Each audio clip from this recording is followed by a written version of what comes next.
Finally! I think it's working now. Hello everyone, say hi. Say hi if you guys can see me live. Okay, finally, there we go. Okay, so what ended up happening was I had everything set up, but I didn't click the live stream. Oh no, I have two. Okay, at this point, I'd rather have two than have none. Okay? Sup, Tan? Brit Blank? Ahmed? There we go. Hey, it's working now. Great. Hmm.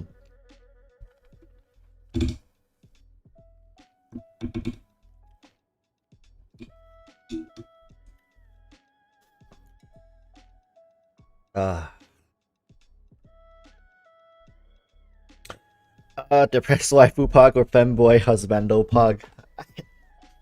I don't know, man. Like, think about it like this, right? Albedo and Ganyu. Do they really stack up to Xiao and Ayaka? Let's not talk about them as individuals, right? Like, do they really stack up in terms of, potential when it comes to? Okay, Ahmed. Yes, I don't have D-Luke. I don't have D-Luke.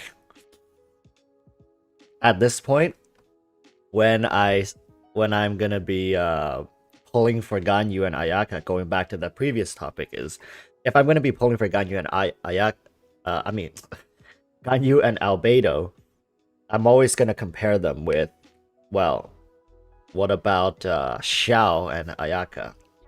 I think I'm really gonna have to see some gameplay out of them that proves to me that they're worth it. Hello, Mr. Elementrix. Elementrix. Ooh. Yeah, Joseph Rope. Okay, I'm not gonna butcher the last name. I'm just saying Joseph.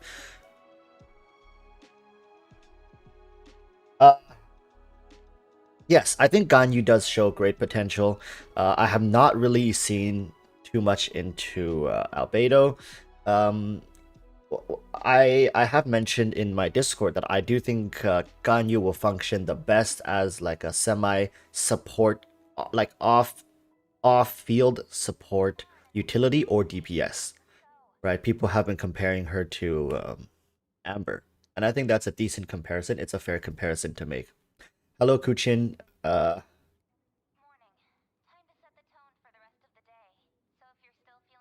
Good morning. Good morning. Hello, Cryo. Morning. Will I be pulling for Albedo?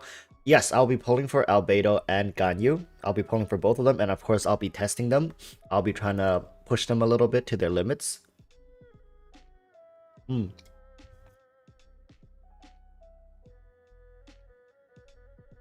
Hello, Aditya. Guys, I am so sorry about the names. I'm sure every streamer talks to you about this. I'm so sorry about the names. But version 1.2 is releasing on December 23rd for North America.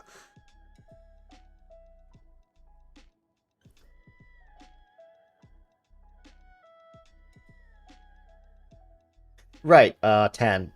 You speak a good point there. I do know that Ganyu's charge shot is quite different from other bow users, and my thing about that is I do not think power shot is a reliable way to deal damage, and that's why they gave her her skill a taunt, right? Because you really need that space to be able to deal that kind of damage. It's if you're really using Ganyu as I think when she's on the field, you drop her taunt, you use her like that burst charge, and then you just get her out. I don't think she has the kind of sustained DPS like someone like Keqing would have, let's say. And I think Ayaka will be the opposite to that. Ayaka will really function better if you keep her on the field to do damage. right? So, and if we look at the history of Genshin, of miHoYo's release, yes, Joseph and the clans. So I do think that Ganyu will cover the parts that Ayaka lack. Ayaka is going to be that damage dealer that goes into Cryo, melee damage dealer, and Ganyu is really going to be that Cryo support. Not really like Diona, because Diona offers heal, but Ganyu offers the damage part. If we look at what miHoYo is really doing here, is that every character, even though they're the same element, they're trying to fit them into different roles. They don't want anyone to overlap. And I made a video talking about this, is that going forward, eventually you're going to run into the problem of, well, we're going to have another Cryo Archer. How are you going to do that? Right? So maybe the next Cryo Archer, that might be a year, 2 years from now, and that might turn into a pure DPS Cryo Archer damage, right? miHoYo does not like to overlap in any way. Yes, Kuro. That begs the question, right? So now we have Zhongli, who is this big-ass support. Does that mean Albedo should be filling the DPS role? Because really, Geo needs a good melee DPS. Some may argue that the main character, MC, is the Geo DPS. I don't think so. I think there could be higher ceilings, like physical DPS. And Albedo has that potential. So, tying all this together, when they ask me femboy or waifu, for a gameplay decision, I think femboy. I have Zhongli at C2, so I'm really hoping to get Albedo. Then I can really beef out my Geo team.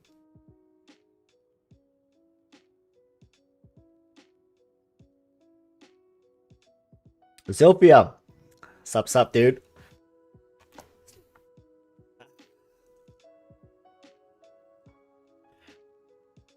I mean, currently, it's just like with Zhongli, right? Before his release, it's really hard to finalize everything, guys.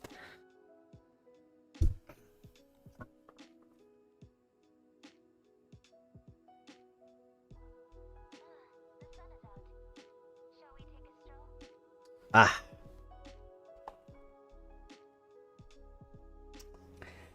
Very close. We're getting closer. 23 people. Hey guys. Welcome. Okay, 22 now. I really want to see them showcase Albedo. We have 7 minutes before the live stream, and of course, Alzora. Hello. Welcome everyone, and yes, Albedo should be the DOGPS, the Geo DPS, DOGPS. What am I talking about? Zephyr, Geo DPS that we're missing. Because at this point, if he is not, then what? We're gonna be waiting for what, Geo Archer DPS? I don't think that's likely. I think Albedo is gonna be the one. And guys, I am really out of resources, because originally I was thinking of building a pure Geo squad with Albedo, Ningguang, Noel, and MC. Right, like a full 4-man stacked Geo team, and go meme and make a video about it, but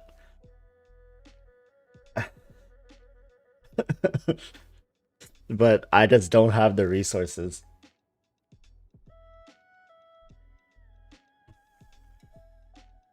Really wish I could.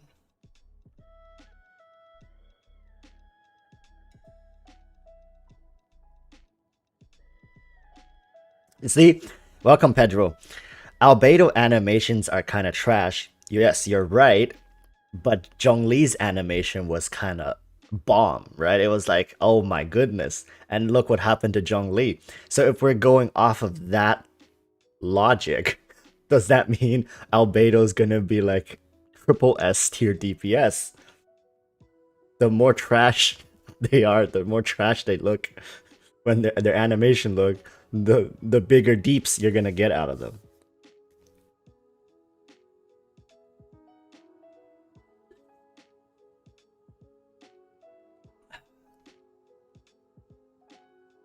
Yes, Albedo has this geo construct that looks like an elevator. I think it looks like this little geo flower.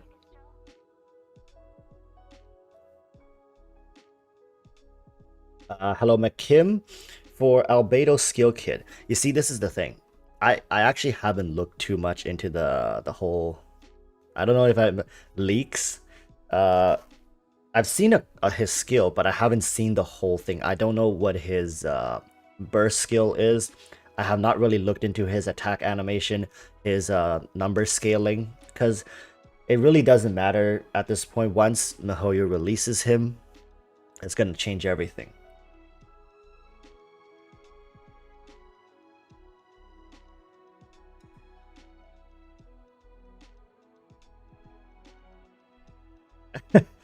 Yeah, Ahmed. Yeah, exactly. Albedo's E skill, right?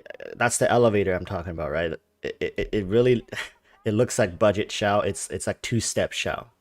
Really. Doesn't make much sense.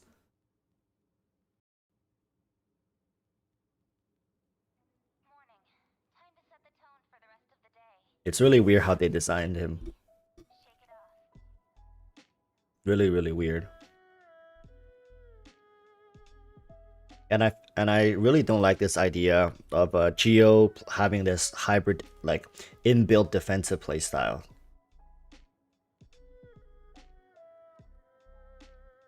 Yes, I really hope so too. I really want a good Geo DPS, like a melee DPS. We do have Ningguang, but she's not a 5-star. Imagine if Ningguang was actually a 5-star. That would really, really take Geo to the next level. But she's not. She's just lacking a bit of that 5-star oomph. Unless you get her to, like, I don't know, C. Starting from C2, she feels really good. C4, C6, yes, she's better than most 5-stars. Of course, at C4 and above.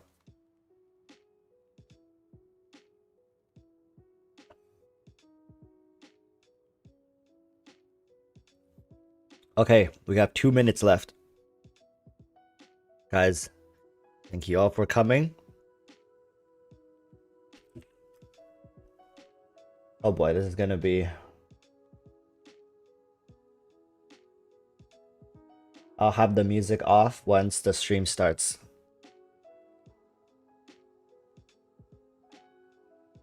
Hello, Japreet. Welcome, welcome. Yeah, Ningguang really is. I think her damage potential just outshines the vast majority of even 5-star DPS, right? And her being Geo, it's really she really has very, very little weakness, especially since we don't have that many Geo enemies right now. Yeah, Ning DPS is really great. But Albedo, like, I really hope Albedo can cover that melee / physical side of Geo, because Zhongli wasn't it, right?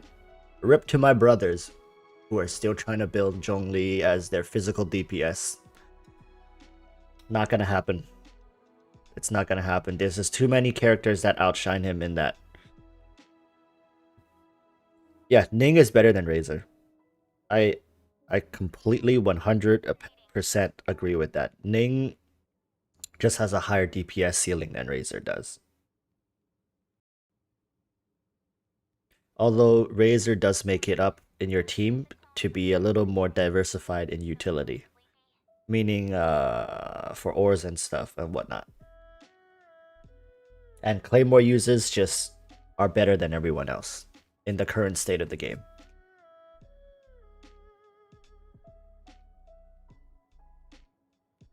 For utilities.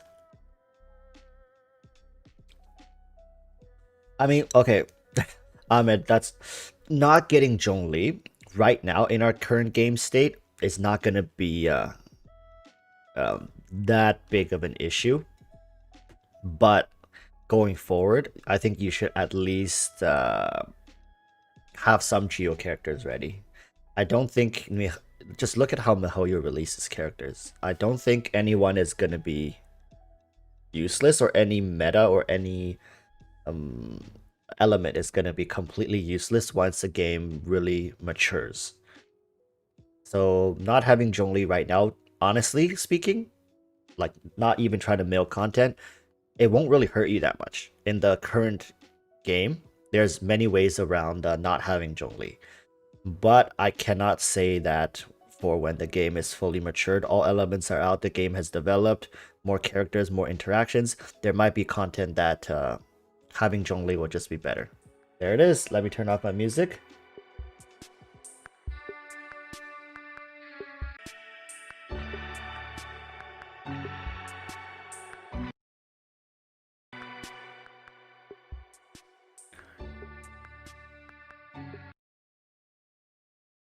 Let me full screen it.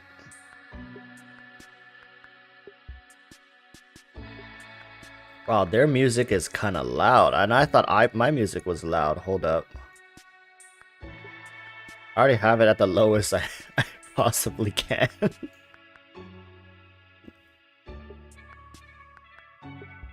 Well.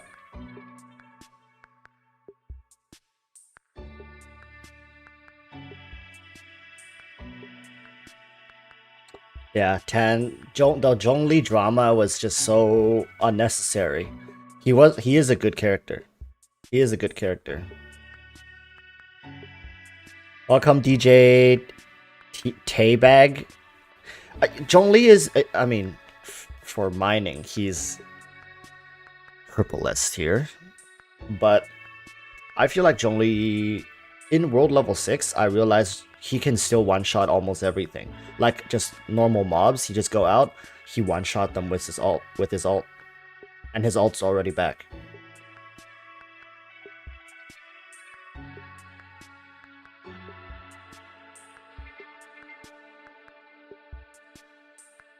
Come on, guys. I wonder who's hosting this time. Is it gonna be Sunmilk again?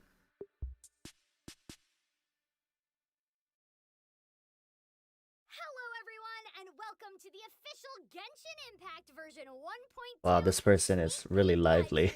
My name is Karina Betker. Many of you may recognize me as the voice of Paimon. And joining me today is none other than Zach Aguilar. Greetings, everyone. I'm Zach Aguilar, and I voice the male traveler, Ether, in Genshin Impact. We certainly share quite a bit of dialogue in the game, so I'm super happy we get to live stream together. Hello, Keqing. Fitting that we do a live stream together, doesn't it? Do I think HP or attack for Zhongli? Hybrid. You should be building him as a hybrid. And it's gonna be great. Thanks everyone so much for joining us today. Now, before we kick things off with version 1.2 previews, I think we could just take a very special moment to thank everyone in the Genshin Impact community for their love and support of the game up through turning up the volume, Kim. I got you, man. Definitely. How's this now? Everyone for your support of Genshin Impact. Thanks, everyone. So, Zach, how's this volume? How did you like guys, let me know. 1.1? Did you get hit by any meteorites? Well, you know, I like shiny things, so I touched a meteorite. Alright, sorry guys, sorry about that, guys. Fell into an eternal slumber and never completed the quest line. I knew it. Yeah, I'm just kidding. But yeah, version 1.1 was super cool. I enjoyed trying out all of the skills and abilities Great, of the new thanks for letting me know. From the banners that dropped Shout out in to 1.1. And I finally had a riveting monologue at the very end. How about yourself, Karina? Have you been enjoying the game lately? Oh yeah, of course. It's always super exciting to see our voice acting in action, you know? And it's awesome to see how much effort they've been putting into new content for the game with each version. Yes, version going back, for anyone else who's wondering, for Zhongli, building attack gives you the most damage if you're talking meteor damage. But I've tested on Sans, you could build him HP. You could, and it gives him more support utility. There's so much content for us to show everyone for 1.2, so we'd better just go ahead and dive in. Alright, let's get this thing rolling. Version 1.2 is going to come jam-packed with new content, so let's do a quick overview first, shall we? I'm ready. Alright, in version 1.2, we'll have some brand new characters, a completely new area of the map to explore, as well as some Yes, exciting the new mountain's events. open, boys. Also, The we'll mountain's have some open. good ol' updates and optimizations Didn't even to talk some about that current just now. features, which is always a plus. So Zach, what are you most excited for in this update? Well, you know, of course, everyone loves seeing new characters, but this is the first time we're getting a new area to explore in Genshin Impact, so I think that's pretty exciting. But before we forget, we should probably mention that we have some prizes for our live viewers, don't you think? Yes, Mrs. that's right. Mrs. For all of our live viewers out there, Is we'll that a be code? giving away some redeemable codes. So go ahead and summon all your friends to the stream for a chance to win some prizes. Or they can just Codes. try to keep the goodies for themselves. That's what I live for. That wouldn't be nice, would it?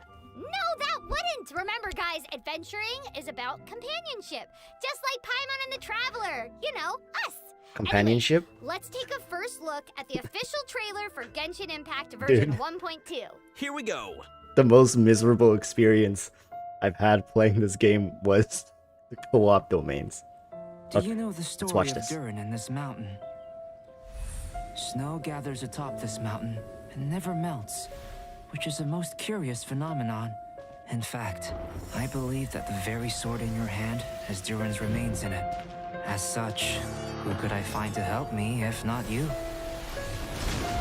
Into position! Prepare for battle! Getting a little cold?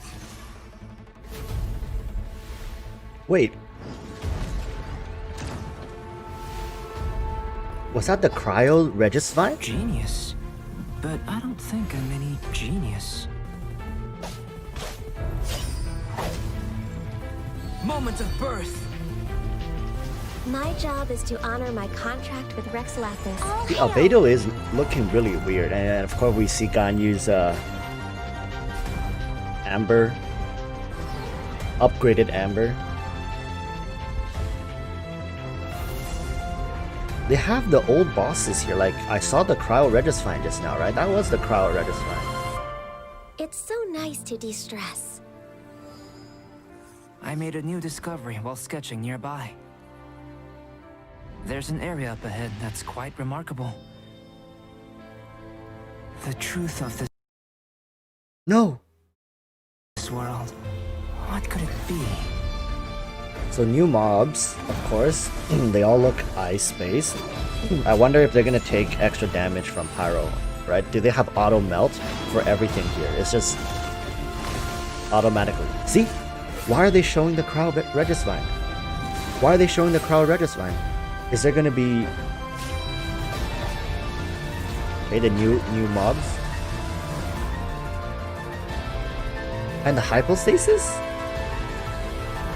Was the two of us I'm meeting confused. really a good thing? I'm really confused. Cause think about it like this. Think about it like this. Why would we need to farm those? Is there gonna be new ascension materials? Weapons.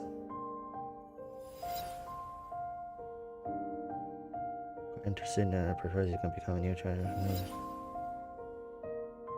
Is this an event?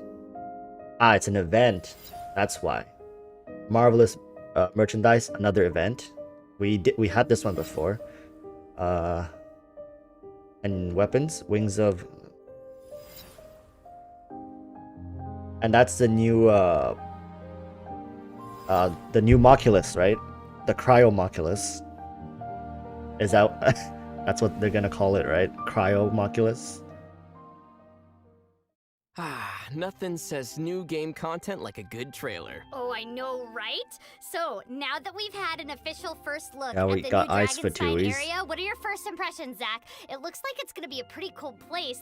There's That looks like literally Maple snow Story. everywhere Anybody in who's that played Maple trailer, Story, and I love that snow. scene just now Well, with it's the eye definitely looks like pretty Maple fitting for Story. a December release, don't you think? Yes, it's very wintry, and I just love it when games can match the seasons. Me too. So I initially thought that this new area would be like Cryo a basic Witch. mountain in the game, but but after seeing the trailer, this thing looks like an entirely new beast. It's way more than I expected, and what is that red crystal heart-looking thing is that I really Aether don't finds? I want them don't to know. put more Also, emphasis it on looks like we'll pyro be getting a characters lot of though. new frosty Pyro looking characters are monsters. already really, yeah, there really was potent, really, obviously really an good. icy Sisson mage in the trailer, and even a monster that sort of looks like a yeti or something. Right, and there were some pretty big-looking ruin guards in there as well. It looks like Dragonspine will have plenty new monsters waiting for us, but who knows? Maybe they're just out there looking for a snowball fight. Yeah, probably not. Aww.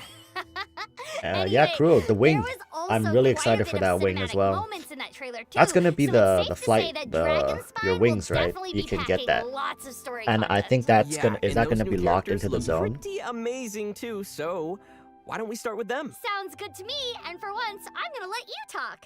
Finally. And also, people, are we gonna get a new main city in there as well? Because, right, if with the new zone, are we gonna get like a main city in the mountains, just like Liyue? We have Mondstadt. Okay, look at that. Is that really necessary? Why they gotta do geo characters like this, man? His main attack better have good scaling. I am Albedo, Chief Alchemist of the Knights of Favonius. You carry the aura of the stars. Interesting. I would like to study you, if you do not mind. I'm certain we will have many opportunities to be alone in the future. Okay, our first character here is the alchemic master of Mondstadt, Albedo. He is a sword wielder and can manipulate the geo element. I really like his jacket, and I want one for myself. Yeah, same. I don't know if you picked up on it or not, but during the 1.2 trailer at the beginning of the stream, it looked like he's really into sketching or art. Yeah, that's sort of like a unique aspect to add to his character. Maybe it's like his hobby or something. And I wonder if we're going to learn more about his connection with Sucrose, who is Look at the obviously range of another his skill. alchemist, and that we have from Mondstadt. What is that You can range see her supposed to appearing a indicate? couple of What's times in the happening? opening Does he trailer, get a too. buff inside Okay, this so range? now that Like we've when seen he's our first inside new the character circle? in action, let's take a moment And his to get a ultimate closer look is on his skill set. kind of Ooh, like getting down to the MC. nitty-gritty. Absolutely. So, like I mentioned, Albedo is a geo character, and he has a pretty unique skill set. When he casts his elemental skill, he summons something that looks like a flower called a solar isotoma. And when opponents within range of the solar isotoma are hit by an attack, the flower will then bloom into a transient blossom, dealing AoE geo damage. Also, as you saw in the trailer, a character can stand in the center of the solar isotoma and it will lift them into the air. So you can basically use it like a platform. That is so cool. It's like Okay, an so elevator. Oh my the gosh, I'm elevator definitely aspect of it curious is what really those blossoms will do in combat. like And it seems that secondary his to the skill will first also be skill. really useful for a little boost to get to some of those hard to reach places while When people take adventuring. damage, Yeah. it Imagine deals additional using geo a damage to platform them. to lift And that's Klee gonna into work the great with air during Zhongli. Zhongli battle. supporting this guy is You gonna be basically become amazing. a little turret that rains bombs down on the enemy. Da-da-da! All right, so now let's check out Albedo's elemental burst, shall we? His elemental burst causes geocrystals to burst forth, and if Albedo's solar isotoma is already on the field, then fatal blossoms will be generated which burst violently into bloom. Yes! More flowers! I like it. You know, flowers on Valentine's Day must be so easy for this guy. No kidding. And speaking of flowers, let's move on to our next new character coming in version 1.2. It turns out that she also makes use Ahmed, of I don't think he's flowers. gonna be a support. I think he's gonna be a DPS. Just because the way his flower works is basically a secondary damage source for him. It adds additional damage. So I think, oh, why did they do slow-mo there, guys?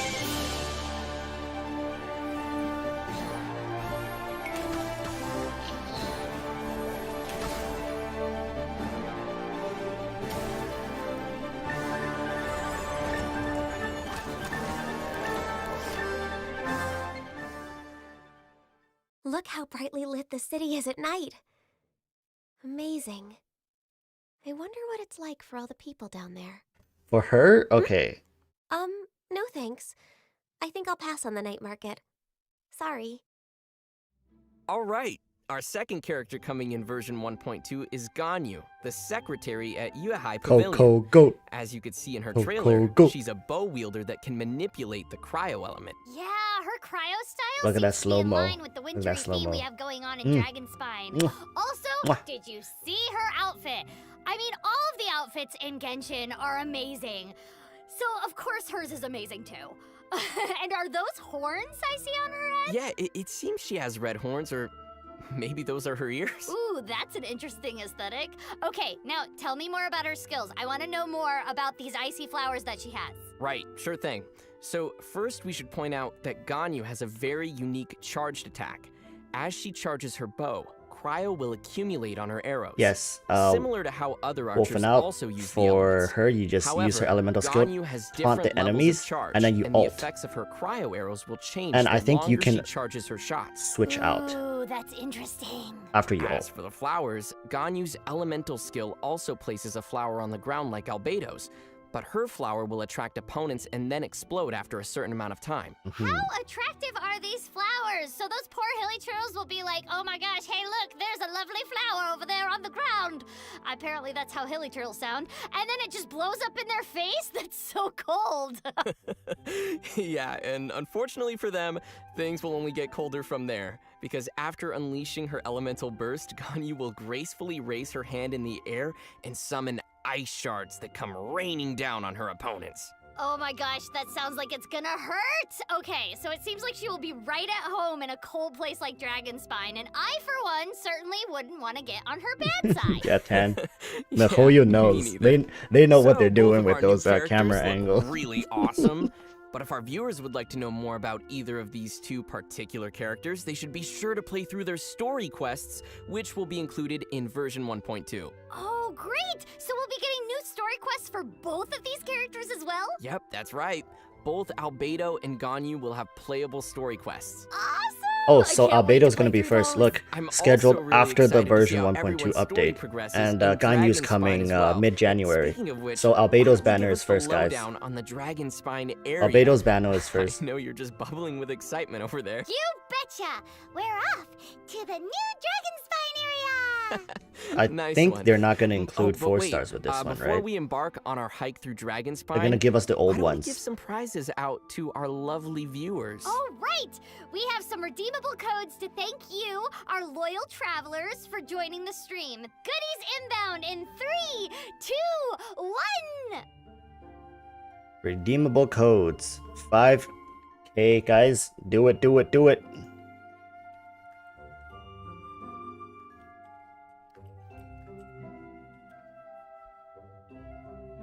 Do it.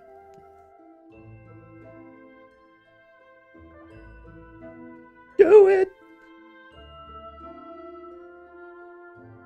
Actually, how am I gonna do it? Can I do it in game? Oops, not this one. How do I redeem codes in game? Redeem, redeem, redeem, redeem. Do I have to go to the website?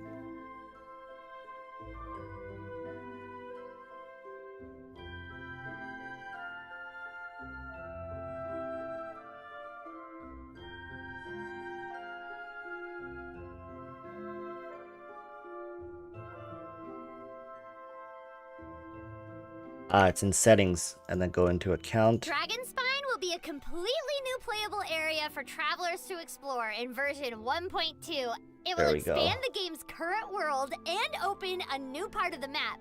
Let's take a first look at some of the scenery that awaits players in Dragonspine. Oh, it looks so cool. I think I see a new challenge. I see. Well, and also look at all those It reached like, its new max chests. usage Oh, that limit. means I new can't even items. use it. Oh, I know. It's just, I'm always so blown away by can't the even use scenery the in Genshin freaking Impact. code. So I really can't wait to explore Dragonspine. It's gonna be beautiful. Yeah, and all that snow makes me want to like warm and cozy up with some hot chocolate by Yeah. a fire. Ooh, yeah. Getting that Here. little I'll blanket. show you guys Make a real quick. Paimon burrito. A Paimon burrito! Oh no, I wait, can't does use that mean it. you're gonna eat me for real? Don't tempt me. I can't use it. Paimon is not emergency food! I can't use it, guys. Okay, go. So I wonder what that red shiny red thing is. What is that? Oh, you mean there's some kind of shiny red thingy on the big rock over there? Let's go take a closer look. How did that sound? Yo, you know what? you Not guys were too bad. fast with the freaking codes, man. We'll need to keep working on your Paimon, though. Yeah. Oh wait, there's also some red ore scattered around that area too. I don't think we've ever seen that before. Yeah, and did you see the veins coming out of that red core in the middle? I wonder what those are. So, I'm starting to get a little curious about why this area is called Dragonspine. I mean, there are massive dragon-like bones jutting out of the rock there, but maybe there's also some sort of deeper meaning? Well, it is pretty obvious that there are actual dragons in the world of Teyvat, given that we've already encountered Dvalin and Mondstadt. Yeah, so I wonder what dragon these bones are from. Maybe Dragonspine is like some sort of graveyard for dragons or something? Well, I guess everyone will just have to play and discover more about Dragonspine themselves. Okay, let's look at some more screenshots of the area. Wow, look at all the icicles in Starglow Cavern. Yeah, everything is so I mean, blue going and back to the icy. whole And Dragonspine look, area, you can already see one of those time challenges in there. Pyro in the is already middle, and a couple of the so pedestals strong. for Seelies to call home. Nice. So it looks like there'll definitely be some familiar mechanics in the new area, but it also looks like we're gonna have tons of new places to explore. Don't worry, little Seelie. I will lead you Hi, all the way back to your Matus. little home and then take your treasure chest.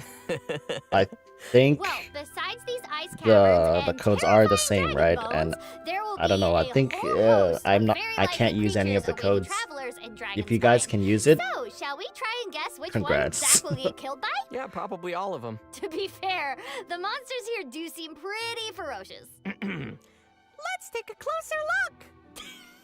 Hey, your Paimon is getting better already. All right, let's check out some of these monsters. So it looks like we got a ton of new monsters, which is super cool. I think I see like a Yeti in there, a frost Yeti. okay. Well, and I'm wondering Designs about, all, aside, like different, yes, the design is abilities super that cool. these I'm just monsters really, have. I'm a little Like, bumhurt ooh, about. What are they gonna do to me? I feel And like how am I going to fight them the, back? the pyro characters How are many just times will get I more die to these powerful, monsters? more Probably important. a lot. Probably.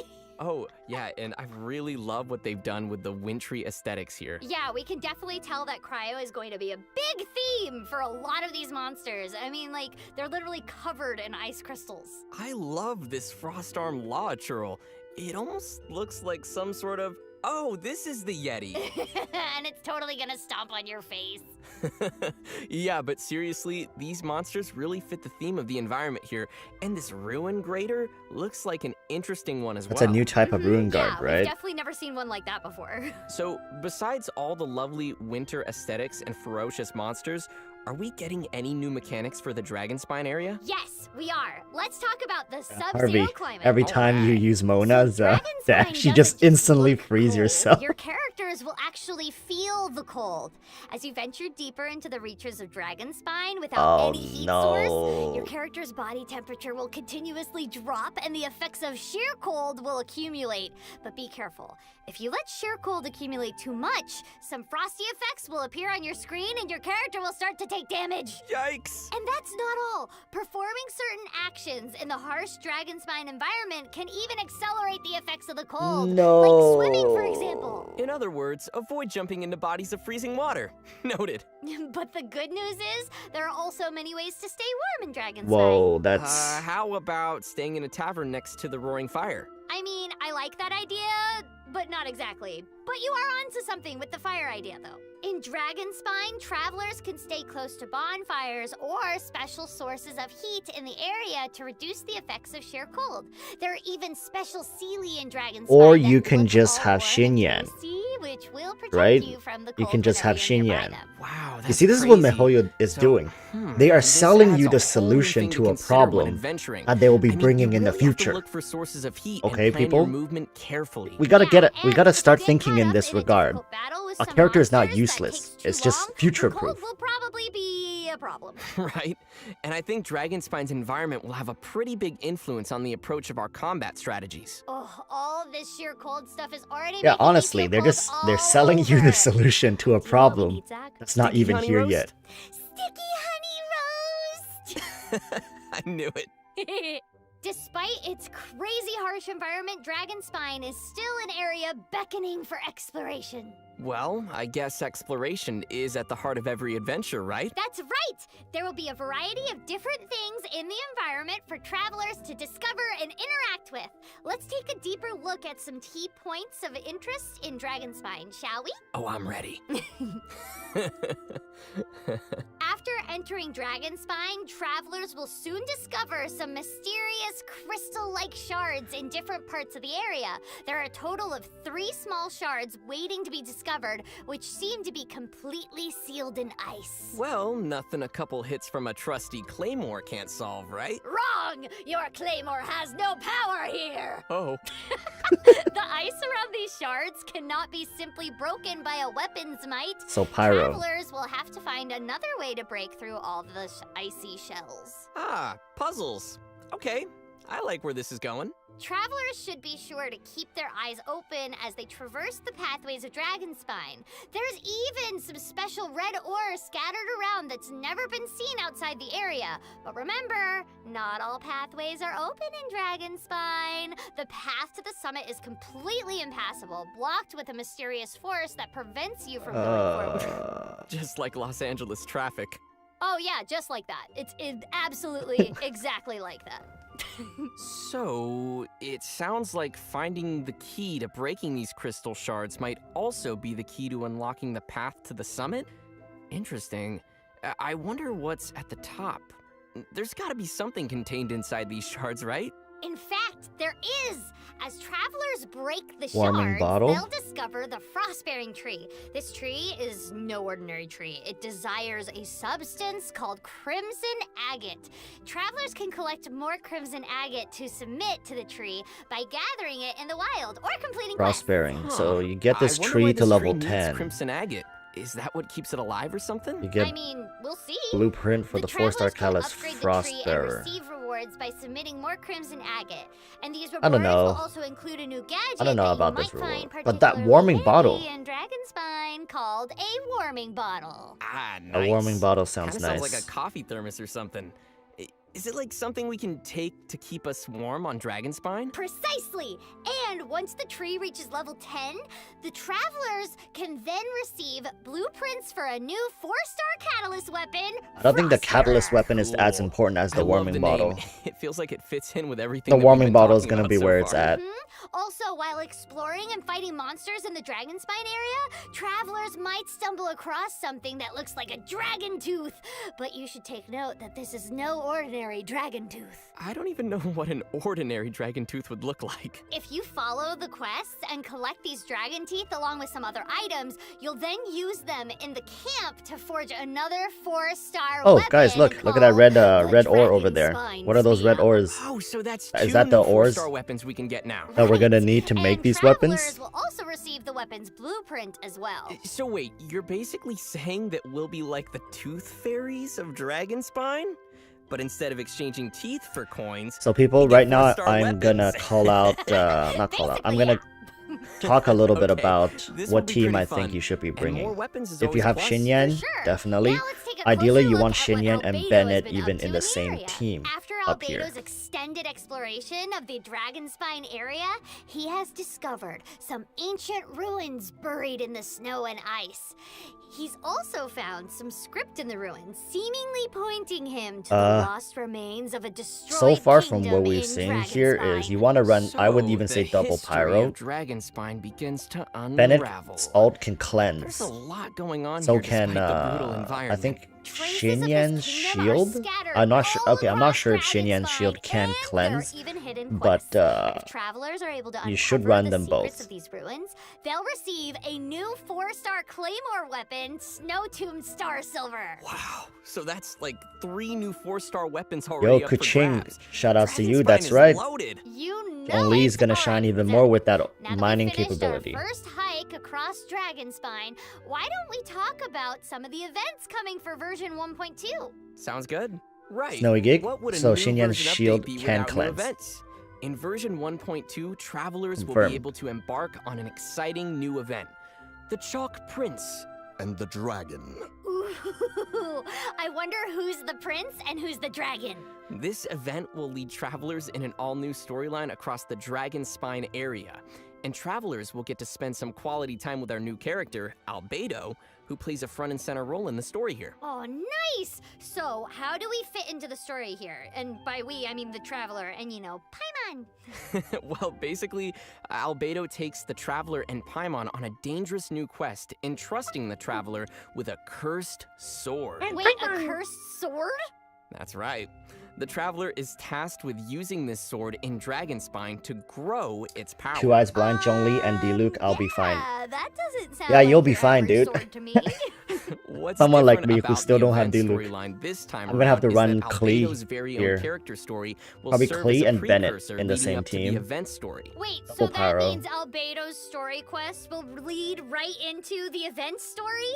Ooh, I always love it when games can tie content together like that. Yeah, me too. So let's take a quick look at part of Albedo's very own storyline to help set up the scene and get a quick glimpse of his alchemic mastery. Okay, sounds good. Whoa, you wanna start with that? You're right. Giving a demonstration would be better than trying to explain. For example, awakening life. Breathing new life into fallen leaves. Whoa! This dude's just Albedo gonna does really have strong do alchemic magic like powers. it's He fucking certainly David does. Blaine Albedo's character out will here. definitely become more apparent through his storyline and the event. Yeah, it was nice that we got to know Fischl and Mona a lot better in the 1.1 Meteorites event, and it's awesome that they're connecting like Albedo's Genshin David storyline Blaine. with the Dragonspine story this time around. Hey, Ether. Definitely. What And did you I'm not have sure for if everyone breakfast? noticed or not, but we have a nice quality Yo, of his life voice, feature that I Harvey, think a lot of you know people they are do going you to with the enjoy, voice like that. which was featured in that cutscene. Oh? In version 1.2, we have a new autoplay function for dialogue, which means the game will automatically play the voiceovers and then proceed to the next line for dialogue scenes. Oh, yeah! That makes it so much easier to just sit back and enjoy the story rather than having to press a button to proceed Yo, every 3 Keqing, we were seconds. talking about It that. really helps make the dialogue Going by sections that play like logic, it's almost a movie. then Yeah, Albedo, I'm really looking forward because to playing this Zhongli's one was as so well. nice and smooth Alrighty, and so now cool, let's right? take And a he look at sucked some ass at screenshots we have DPS. from So Albedo the is so Chalk boring Prince and And the dragon. normal story. and But this event unsatisfying. has commemorative Oh my significance. god, The church unsatisfying. wants So all by sisters that to be regard, he's present. gonna be an OP DPS. That's odd, because Right? I don't recall a fulfill the hopes of others clause in my job description. Whoa. Yeah, so first we have Barbara as well as an unfamiliar Rosaria. Yeah, she looks really cool. Like, she looks like one tough girl, and she's got the personality to back it up, too. I hope she doesn't hurt Barbara's feelings. Look at those thighs Yeah, though, Her guys. name is Rosaria. Look at those And thighs. she is indeed one of the nuns, so I'm sure Barbara's used to it. Well, she definitely doesn't look like a typical nun to me, that's for The sure. thighs though. I Not wonder looking what at her anything story else. I guess we'll I have to mean, play I'm the looking story at to her find out. personality She'll right be making now. an appearance in I'm the just event. staring at it.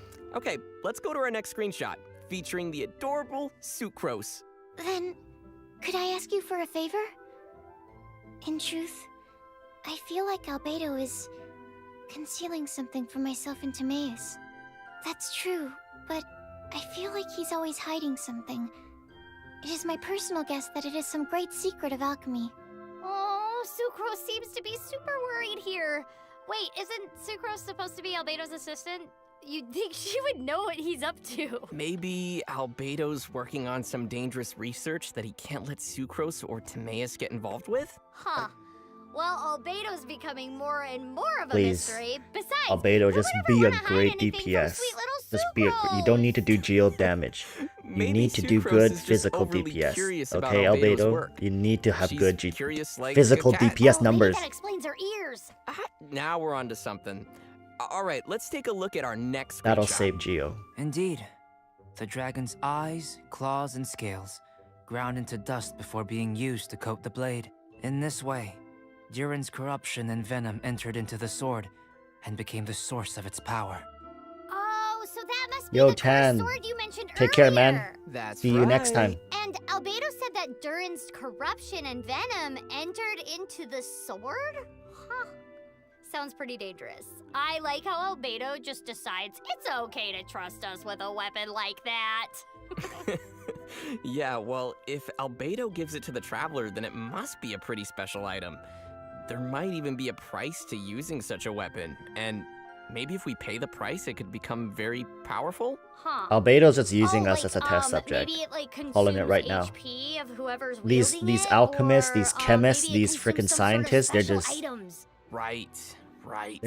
they're Well, I wired guess different. We'll have to play the event and see. dangerous Okay, it's time for our last event screenshot. But if you want to know why I trust you, it might be because the unusual ones like us share a certain degree of understanding. Hey, Lonely individuals.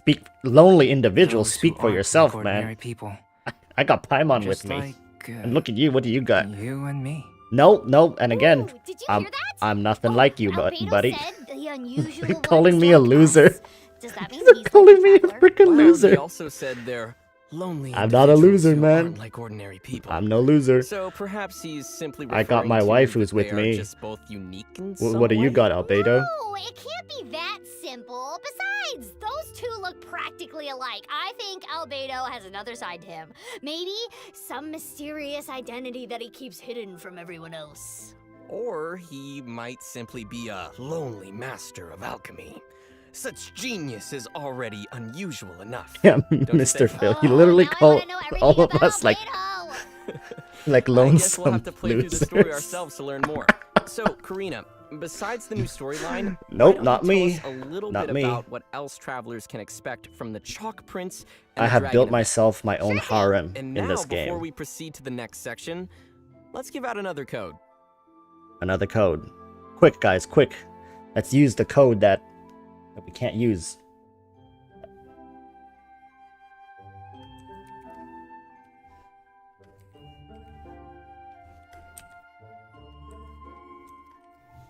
Another code that I most likely can't use.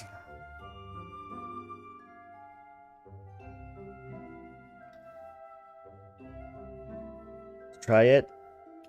Boom. Does it work? Nope. Just kill me now. End me now.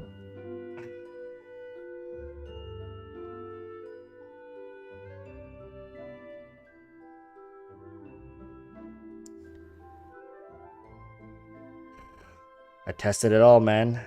In addition to a new storyline for the Dragonspine area, the Chalk Oh, it doesn't Prince work in the and game the settings? Dragon event will also feature a variety of different quests can go to the for website? travelers to complete with tons of different rewards. The Chalk Prince and the Dragon event will be divided up into 4 separate acts. Ah, I can see already that the Cursed Sword is going to play an important role in this event. Act 1 of the event will be unlocked as soon as you've completed Albedo's story quest, called the Princeps Cretaceous Chapter. Then each of the following acts will be gradually unlocked afterwards, each containing a variety of different quests and Get another challenges to be crown. completed. Seems It's just like the official straightforward enough. event. Now, here's where the sword comes in. Once all the single acts challenges have been completed, in addition to the acts completion rewards, travelers will also unlock a new ability for Festering Desire, the Cursed Sword. Ooh, so the abilities of the sword are literally growing, just like we saw earlier in the storyline. Exactly, but that's not all. After each event act is completed, travelers will also receive a corresponding type of essence. You know, in addition to all the other stuff we mentioned before. So, what can we use that for? Oh, please say Prima Gems! Not exactly. Essence can be used in the event shop, and travelers can exchange it event for whatever currency. rewards pique their interests. But there's a key thing to remember here. What's that? All of the materials required for refining Festering Desire will also be available in the event shop. In other words, after completing all the event challenges, travelers will also complete Festering Desire. Nice. So, if we count the 3 weapons we mentioned earlier, Here we have all the weapons that will be available as rewards in version 1.2. Wow, and I was already excited about the weapons we saw earlier. So as we What are their also effects, briefly though? mentioned earlier, We need to know some their of these effects. weapons can be obtained directly, whereas others can be obtained indirectly via blueprints. That's a lot of new weapons. What else do you have for us, Karina? I feel like you're on a roll right now with all these rewards. Sure am. In version 1.2, Ah, the artifacts. the game will also be updated There it with is. 2 brand new sets of artifacts. The Cryo artifact set, Blizzard Strayer, And the Hydro. as well as the Hydro artifact set, Heart of Depth. Everyone can check out the details in the description Yo, here. look Aw, at that yeah. Hydro I can set see how these are for gonna be Child, pretty though. awesome for the After Cryo and using Hydro elemental skill, characters we increase have so normal far. and charge attack by And I like how the 30% for names of these new 15 sets seconds. match their corresponding effects. And 2 set. That is Good the names Child just set. makes everything in the game come together. Mwah. Oh yeah. So to Her quickly set is for summarize Ayaka. everyone, both sets feature a corresponding elemental damage bonus for a 2-piece set, which is awesome. And then the 4-piece Cryo set increases crit rate against opponents affected by Cryo, whereas the 4-piece Hydro Cryo set 4-piece. increases normal and charged attack damage after using an elemental skill. I literally can't wait to get some of these for my characters. But the question is, which domain are these gonna drop in? Wait, is there gonna be a domain in Dragonspine? Bingo! An all-new domain called the Peak of Indignir will be available in the Dragonspine area, so don't forget to stop by and unlock the new domain while exploring the area. Thanks, If anything, Weird Cross. I'll be stopping in there to save So myself the from effect of sheer the 3 cold. weapons has damage boost on Cryo And affected that's enemy. everything we have for the Dragonspine event, but I see, I'm I sure see. you have Dude, other these events artifacts waiting are for us, really right, great. Zach? Yeah, definitely. Tevat is a large world, and plenty of other things will also be happening across the lands in version 1.2. Let's start with an event for travelers looking for a real challenge, the Hypostatic Symphony. Ooh, sounds musical. In the Hypostatic Symphony event, travelers will find themselves facing off with hypostases that have some special abilities compared to the ones that we typically encounter in the wild. Oh yeah, these hypostases seem pretty intense. More importantly, travelers will be able to select the difficulty and conditions for the challenge. By choosing to take on a harder difficulty and more demanding conditions, travelers will have a chance at receiving more bountiful rewards.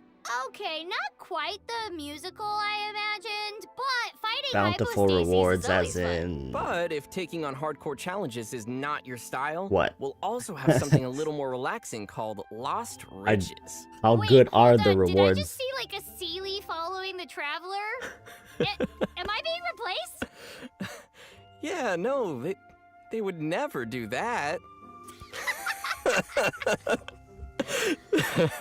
In this event, travelers will partner up with a little Sealy in search for treasure. I mean, I hope I'm not being replaced, but I do love the Sealies. They're really cute. Yeah.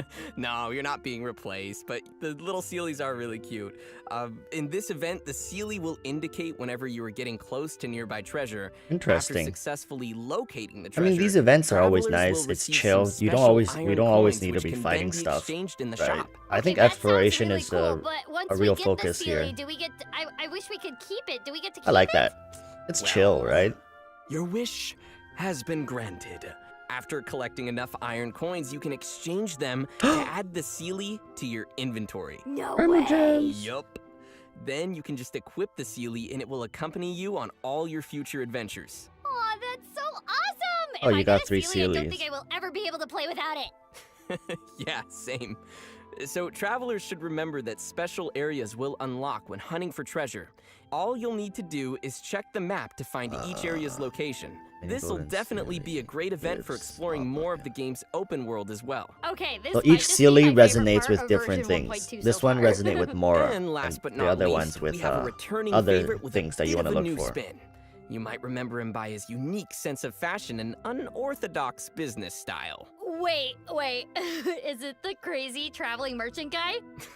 You got it. Ah, yes! I love that guy! It's Levin! Yep, and he's back again. But this time around, he's gonna be changing things up a bit. Oh, this should be interesting. So, for marvelous merchandise in version 1.2, travelers will now be able to find Lieben while visiting other players' worlds. Ooh! everyone will have different rewards available at random from Lieben each day. So if you're interested in what Wait. Lieben is offering in someone else's world, you should be sure to pay him a visit there. Oh, We that's can an interesting find twist. him I in can't other wait to see people's what rewards worlds, he'll be but the trading for rewards this don't time. stack, right? Because that'd be OP. And that's it event-wise.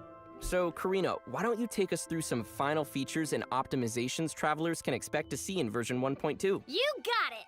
In addition to all the exciting new events and content we've introduced today, which has already been a lot, version 1.2 will also feature a variety of optimizations to improve the overall gameplay experience. Awesome. Let's hear some details. Improvements have been made to various features, including the in-game chat, the photo-taking system, domain drop collection, and character ascension. Sounds like they've made a lot of improvements to different parts of the game. We Yup. need So let's go through each preset of these artifacts, improvements people. one by one and see what's for waiting people for us who are in here. We need 1.2. preset Okay, artifacts. ready when you are. It's just getting Travelers way will be too able crazy. to set custom names for their friends via the friend screen.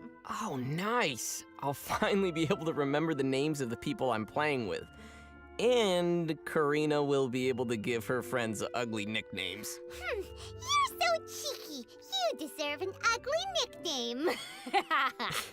There it is. Also, travelers will now be able to chat directly with their friends via the main game screen, even outside of co-op mode. Nice. So I'll be able to chat with my friends when I'm working on my single-player quests? That's right. Please don't spam me with messages, though. I can't promise anything. All right, next we have a new gadget coming for version 1.2. Camera. Ooh. It's called the camera with a K. Oh, Travelers camera. can equip it to be Camera. able to snap photos at the Oh. press of a button. Also, the classic photo-taking Camera. system under the Paimon menu will support new options for character expressions, as well as improved camera movement features. So now it should be easier for travelers to capture all their favorite adventuring moments. Sweet. I can't wait to try that out on Dragonspine. Yeah, just be sure to not get frozen while posing in the cold, okay? Again, I can't promise anything.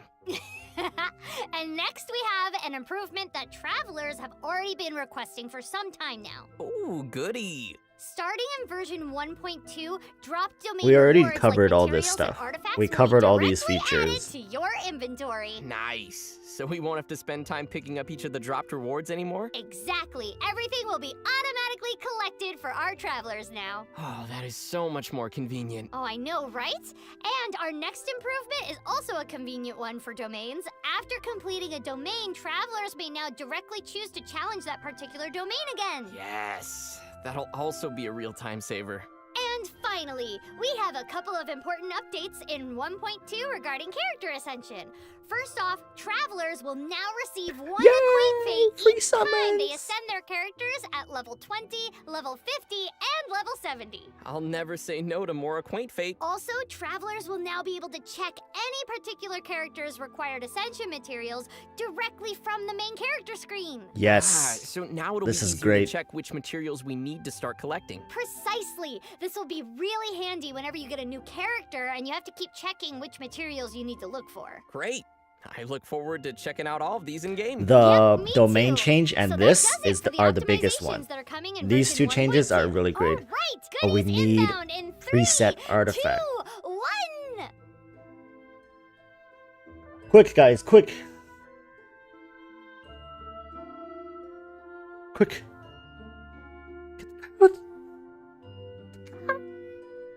The code that we can't use. I tried the website as well. It doesn't work, guys. I'm out of luck.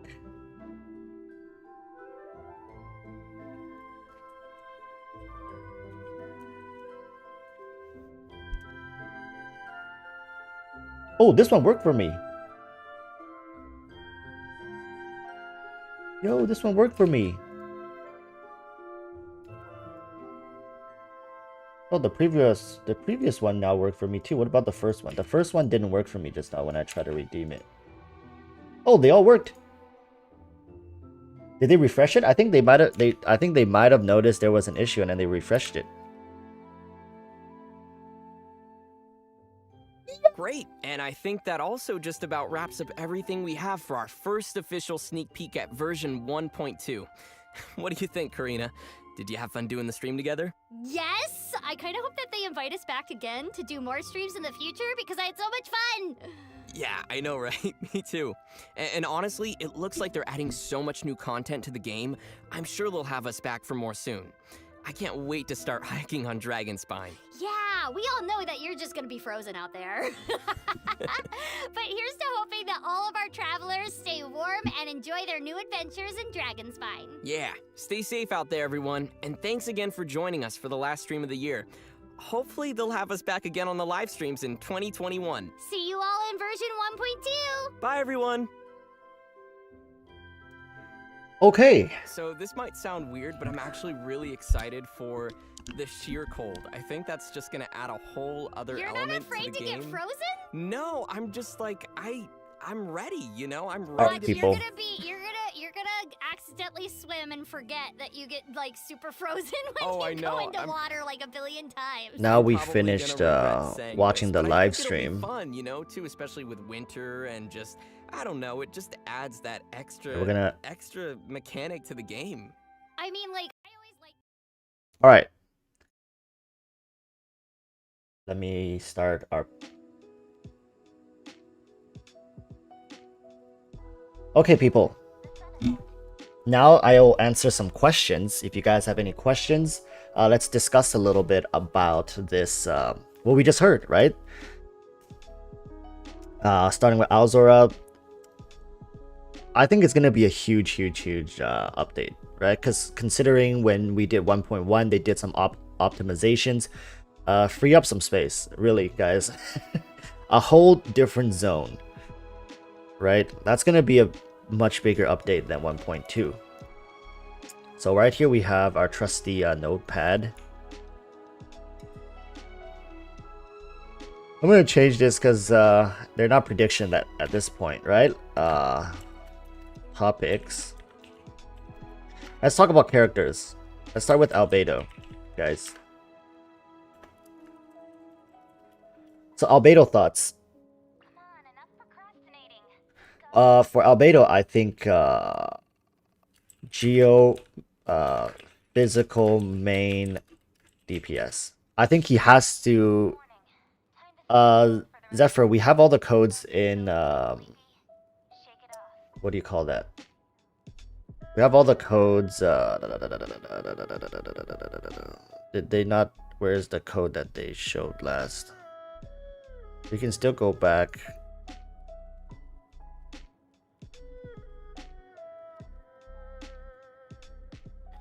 Can we still go back? We have this code.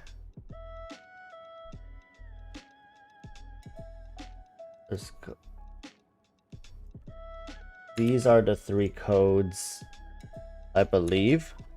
So the one with overb and these two codes. So these are the three codes. So enter it now.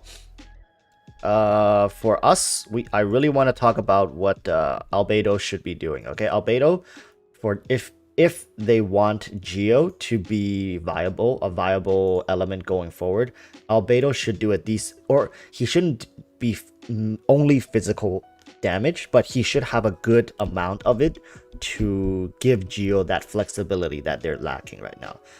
Ningguang only does Geo damage. Zhongli, let's not talk about Zhongli's physical capabilities because there is none. Main MC, he's more of like a support DPS, right?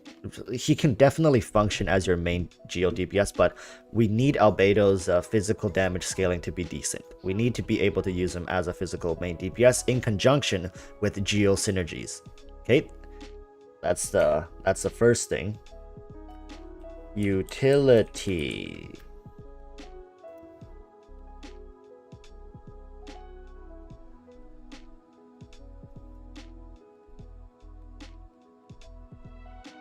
Okay, I see people saying Albedo is going to be support.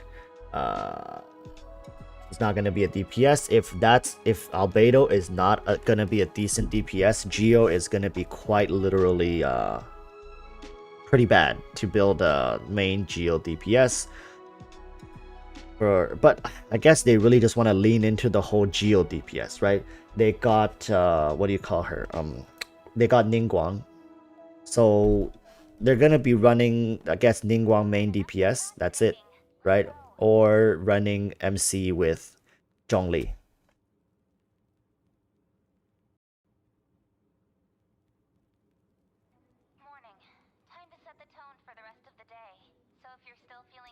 So now then the question becomes, will Geo be viable going forward? Right? That's going to be the question. So for people who want to build geocentric teams, then are we still going to only have Ningguang available? Because think about it like this. Albedo cannot be in the same role as Zhongli. It just doesn't make any sense. It doesn't make any sense for marketing wise. It doesn't make sense for team building wise. It doesn't make sense for diversification.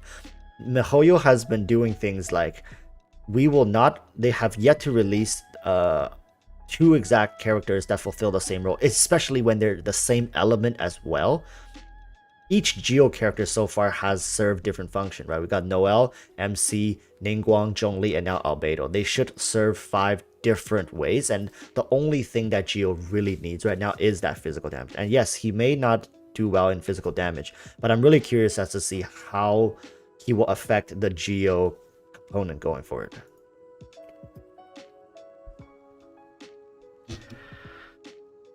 So people, Snowgig, Noelle is the main DPS. I mean, at this point, we might have to put Noelle for the main DPS if we are relying on physical damage, right? And we still want to do Geo.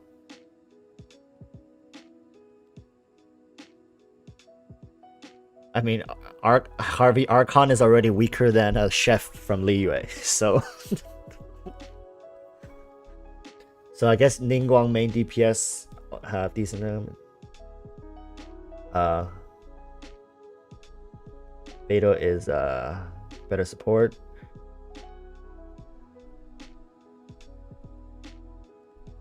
Zilphia, I agree with Arrow. Yes, I really hope, but fingers crossed, right? Maybe miHoYo just want Geo to be a support element, and all Geo characters, apart from very selective few, can have good high ceiling DPS capabilities.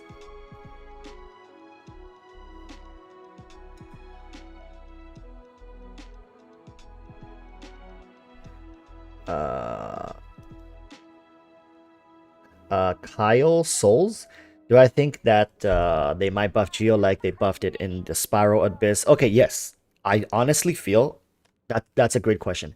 I honestly feel Geo should have you know how if you're doing the Spiral Abyss, you pick up multiple of the crystallized reaction shards? They do this little mini explosion, right, in the element. And I think that should be a part of Geo. For anybody who knows what I'm talking about, that should be a part of Geo, right? Or Geo element buff, maybe.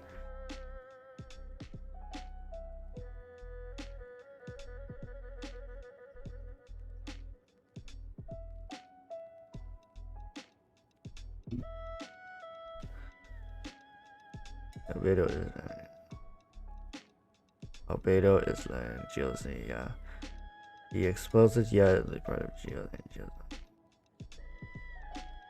Yes, because currently, yes, Geo can deal with all the elements. However, when you deal with the rock, the Geo slimes, Geo damage doesn't do jack for you, right? I like Zhongli's pillar, 0 damage. His burst, 0 damage. You can use your hold E to break their Geo shields, but then Geo damage doesn't do any more damage. So in that sense, you still have an element counting your Geo damage.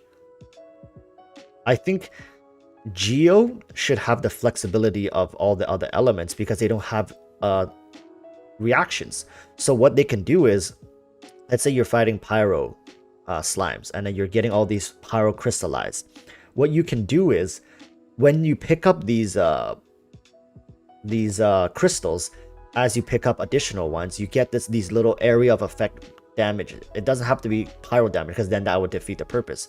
It gives you resistances, and it does a little bit of maybe neutral damage, just like a neutral damage. Because if it does Pyro damage, then it doesn't do damage to the Pyro slimes. I think Geo needs that flexibility. It feels really good to play Geo in the Abyss right now.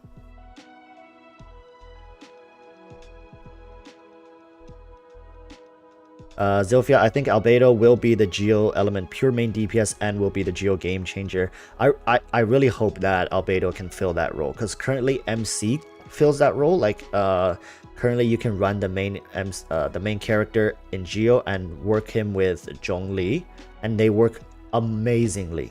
The amount of damage they can dish out is insane. So ideally Albedo will be a better version of that and charge Zhongli's ult. So then let's talk about the team comp, right? So main, let's go with Albedo. Support, healer, E support. So I think elemental support is gonna be Zhongli. We're talking best, okay guys? We're not talking about free to play, we're talking about best possible support. So for support DPS. Alright guys, give your thoughts for Albedo team comps. If you're using Albedo as main DPS, who's gonna be your support DPS? Right? As a sword user, I'm gonna say Xingqiu maybe, or Child.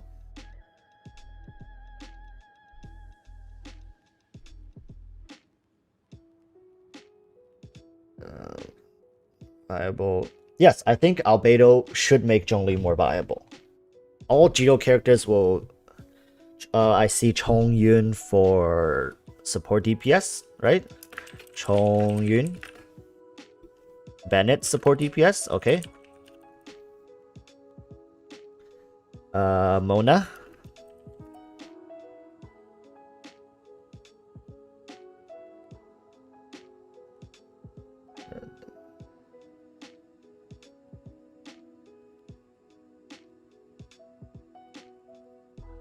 All right, let's work with these four. So what about for healer?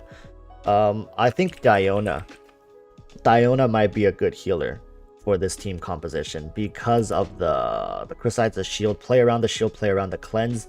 It might be a little too many shields. Chi. Yeah.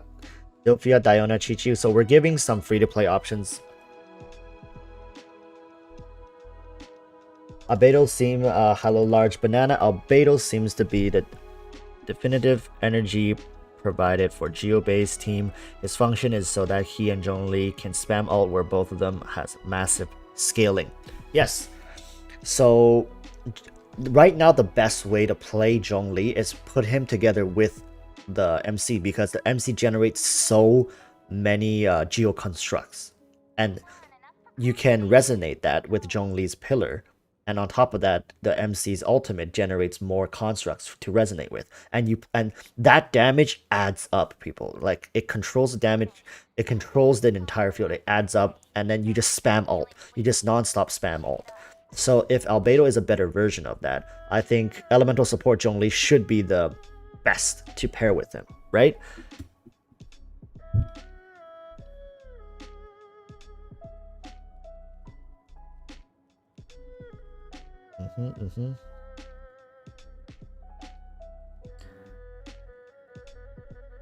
Doesn't the new weapon work with Cryo really well? Cryo meta Pog. The thing is, I don't think Cryo meta will be here until Ayaka gets here. That's the reality of things, because Ayaka really kind of seals the whole circle with the whole Cryo thing. I think what Ganyu is gonna be is elemental support. Or support DPS. That's what Ganyu is going to be. Well, we'll talk about Ganyu after this. So for the team comp, so let's finalize this, right? We got this. Bennett can also become your healer in this position, right? So we got Geophysical Shred, Physical with Superconduct. Yep. Albedo might not make as much construct, but he is spam ulti with Zhongli. Yes, if you guys don't know about Zhongli's ult spam, it's just having a double Geo on the team. Honestly, it might make sense to run 3 Geos. You can do Ningguang main DPS, Albedo support DPS, right? And you run like a Bennett and Zhongli. And you'll just be spamming ults. Unlimited ults. Just non-stop. And Ningguang has her Jade Shield. I think you can have 4 Geo constructs, right? Maximum. Or 3. Is it 3 or 4? I don't remember. But there's a limit. Yeah, and you just have 3 Geo buddies just ult spamming. That could be a viable way to play this composition. I built 3 only. So Geo construct max out at 3. So then you're not going to be able to get maximum usage out of all the constructs reacting. But the ult spam is going to be where it's at. I think finalizing this. Albedo, Xingqiu, Chongyun, support DPS. A really interesting team. I do think for Albedo teams, if we're going with the ult spam healer, we should stick with Bennett. Now, for support DPS, we already have double Geo Resonance.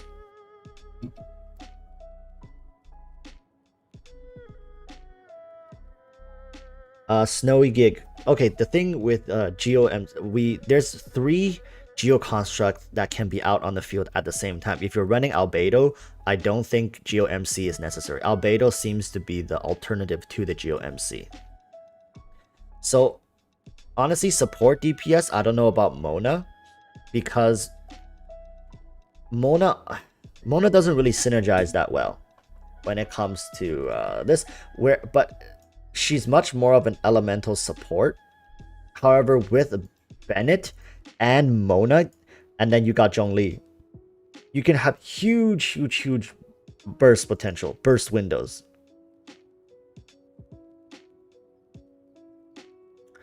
So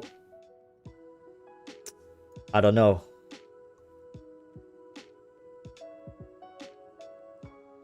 I think the support DPS role is gonna be really up in the air. Or we can just go like this, right?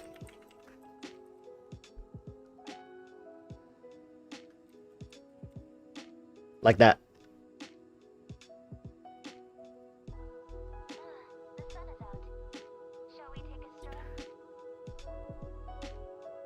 This could be a team. Team 1.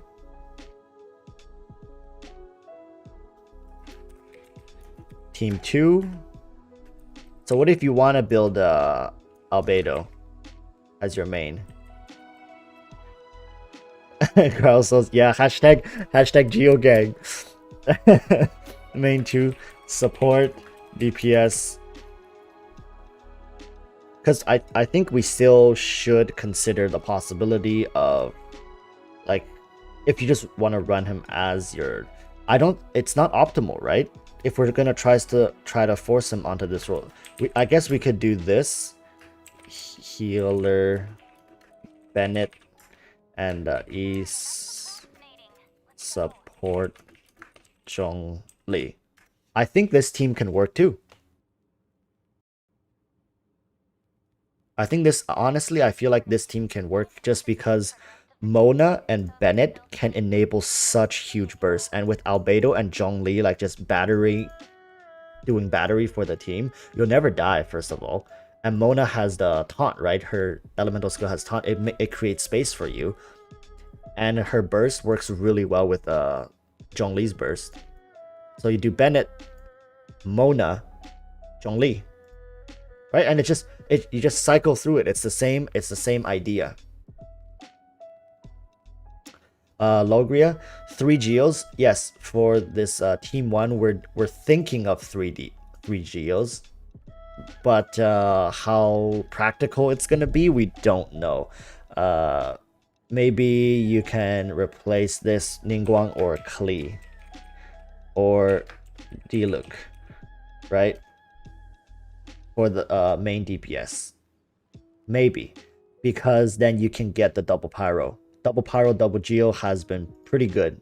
For anybody who's tried double pyro, double geo, really, really, really good team.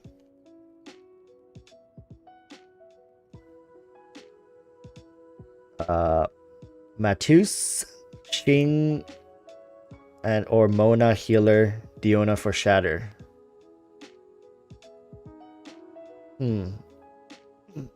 Wait, what do you mean by that?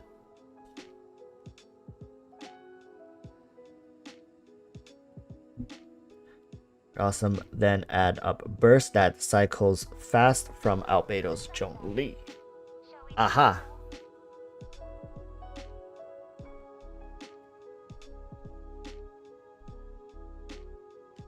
My thinking is that 3 Geo with Venti, yes, we lose the Bennett buff and healing, but damn group enemies for Albedo ult and Zhongli ult seems rather important.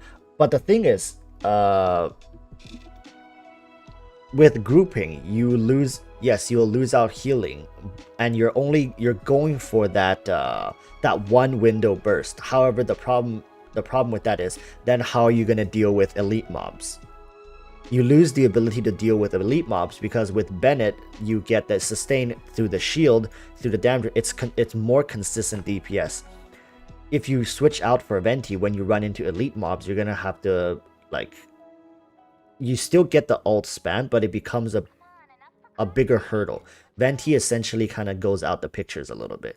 With Swirl, you don't really get to cause Swirl as well. Right? With Geo and Anemo has no interactions, so you cannot even cause Swirl. So what Venti ends up doing is he's only grouping the enemies. Yes, Venti will generate a lot more energy. However, with the triple Geo, it's already the you won't be running out of energy. That's gonna be the thing. But you will lose out on the swirl reaction, which is a huge reason why people will run Venti.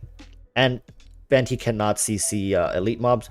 Zhongli does, but then why would you bring Venti if Zhongli already CCs, right? That's why I think. Yeah, so the no swirl thing is gonna be really difficult to work around that.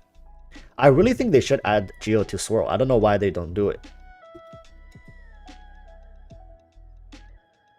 So I think these two teams will be what I'm gonna be really focusing on. It really makes the Geo element shine, right? So Albedo team comp, guys. Calling it right here for all you guys right here, people who will be building these two team comps. Other content creators may be testing them. All right, let's go to Ganyu.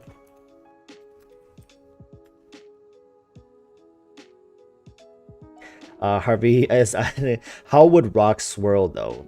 Damage over time.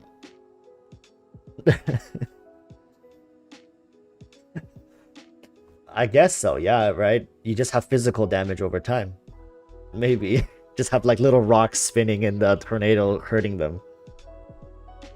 Anyways, so that's enough for Albedo. We will not go any more in depth because we have no more information. Let's go for Ganyu, guys. The waifus. Where are them simps at? The Ganyu thigh worshippers.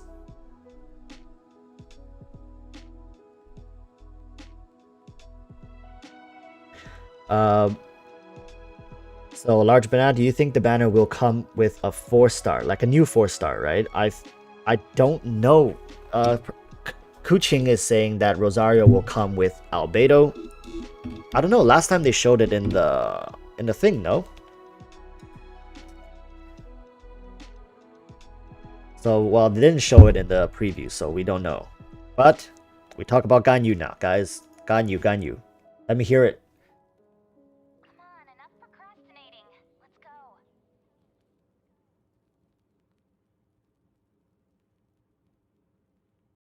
Yes. So for Ganyu, I've already talked about what I think she does. I think she fills the same role. Ganyu support or elemental support.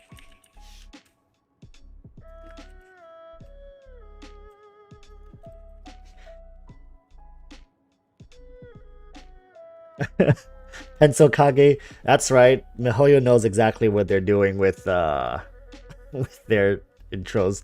Ganyu.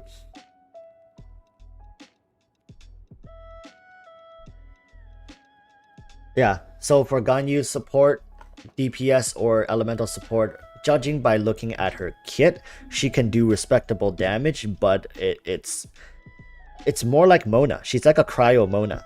Think about it like that. But switch the ultimate with, instead of like huge burst damage, it's damage over time, right? Her elemental skill does something similar to Mona. Yes, so got melt comps, right? I think Ganyu really focuses around melt comps. So imagine Ganyu elemental skill on plus like Diluc burst.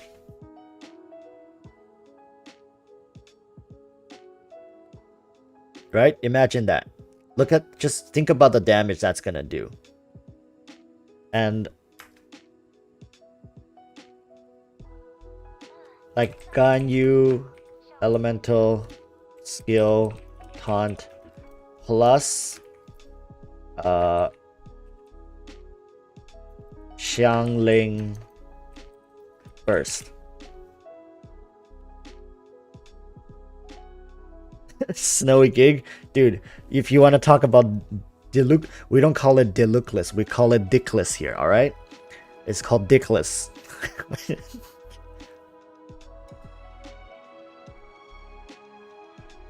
That is more achievable. And that more chill wherein, yes, we do need one. We can do 2 melts. I hope Diluc gets a rate up though. With strong power aura, you can melt all 4 hits of Chongyun. Oh. Come on, enough procrastinating. Let's go.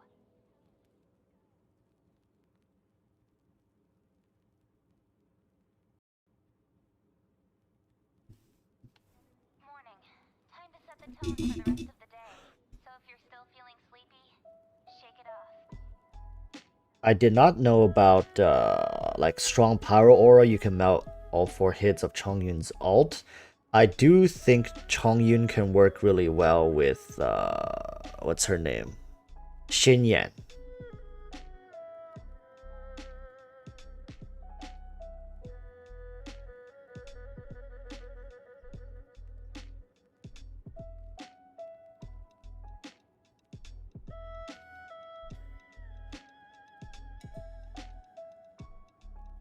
So now let's talk about team comp. People are saying to do melt damage, you're gonna need to freeze them.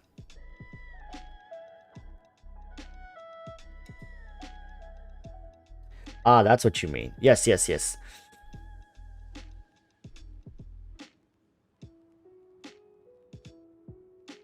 So we're talking about like huge pyro damage for specific characters, right?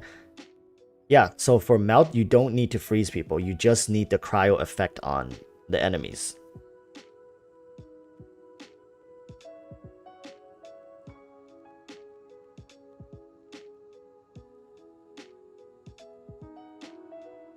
Yes, so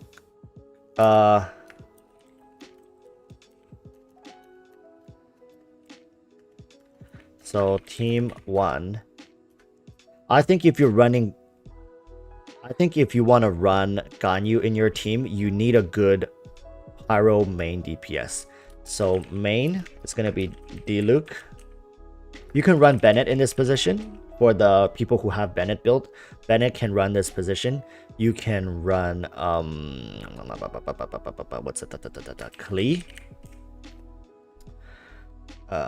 Xinyan. I think they all work. So let's go with Ganyu. I mean, what am I writing? Support DPS. Ganyu, right? And in this position, depending on who your main DPS is, you might not even need a healer if you're running Bennett. That's why he's so good.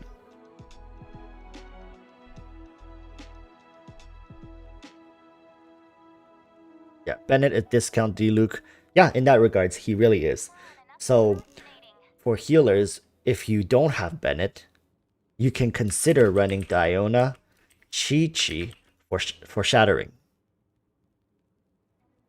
Because Ganyu will give you permanent effects of cryo, right? Anybody under the effects of cryo, you do 15% extra crit rate. So that means when you're building artifacts, think about you got a perfect artifact that rolled into crit rate when you're building shattering. It's still a little underwhelming, but with Ganyu, shattering is going to become more consistent. So anybody who hasn't tried shattering comps, this could start to become possible. And so I'm going to leave the healers at that. And then elemental support.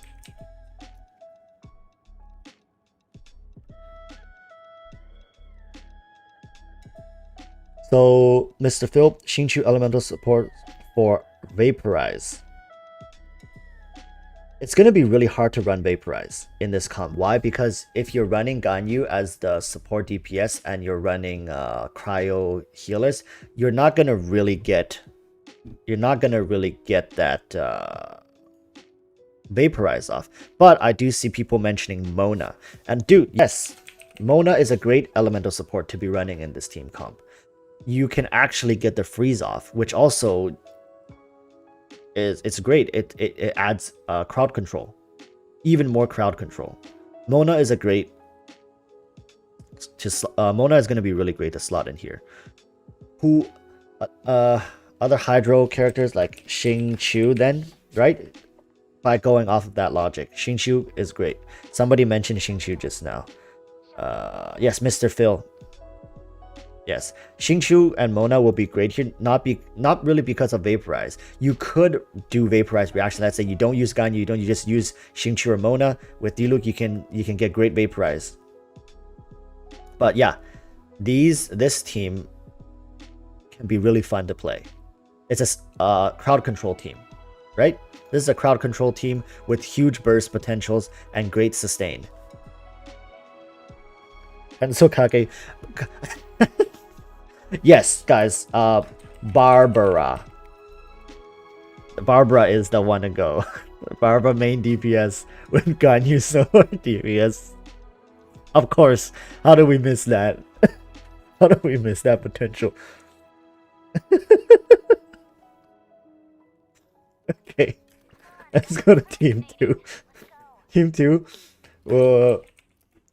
we got main, support, DPS, healer, and E support. So this time we're gonna play Ganyu in East elemental support. So for team 2, Ganyu elemental support. Main DPS, you should still be doing Diluc. Bennett. Barbara. No. Klee. Oh shit. Klee and Xin Yan. So now we got support DPS opened up. Oh.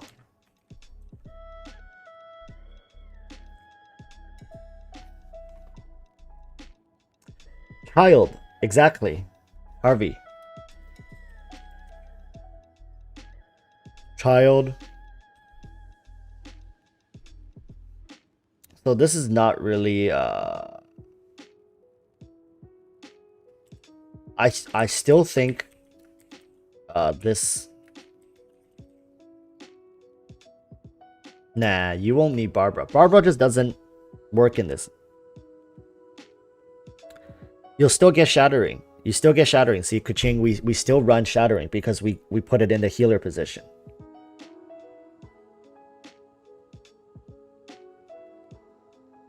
And if you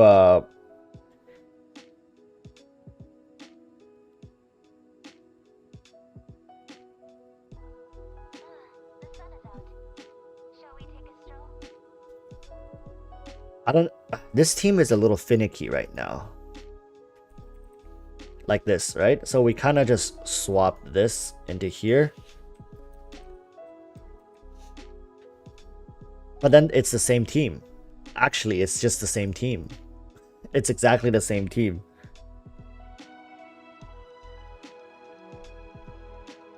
Or official. Actually, let's build a Superconduct team.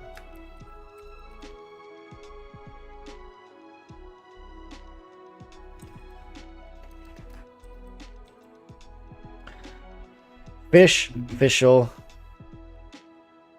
This could be a Superconduct team. Come on, enough procrastinating. Let's go. Yes, Razor, Keqing. It can work like this as well. And you have Shatter. You have high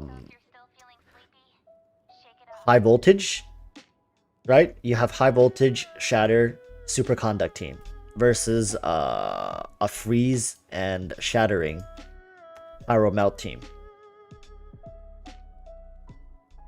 Brit Blank, thank you, man. You were one of the first ones here. Shout out to you. Thank you for joining the stream. I will see you guys next time. Yes. Tenso Kage, yes. The second team we're building off of shattering with crit and Superconduct.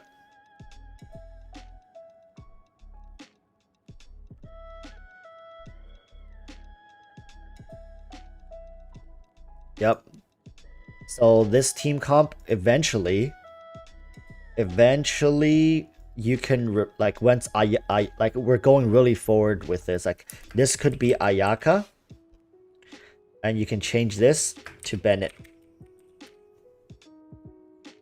Eventually, right? When Ayaka comes out. But for now, we're gonna roll with Diona, Chi-Chi for team like this. Yeah, Team 2 is going to be really F2P friendly. For anybody who has Fischl, Razor, Diona, you just need Ganyu. This is going to be a huge physical. You can focus mainly on physical DPS. Build into almost full crit damage. And so Mr. Phil is asking, do you feel like with the new Cryo artifact set, you can build into almost full crit damage and just rely on the 4-set crit rate to carry you? Huh. So to answer that question, let's go back and take a look at the... Where do they show the artifacts? You guys remember where they showed the artifacts? We need to look at the artifact set effect.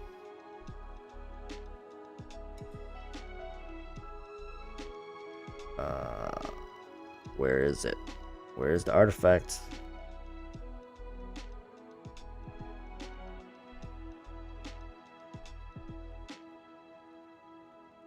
Damn it, I can't find the artifacts. We need to look at the artifacts. I forgot their set effects. 4-set for Cryo, 20%. Yes. Yes. So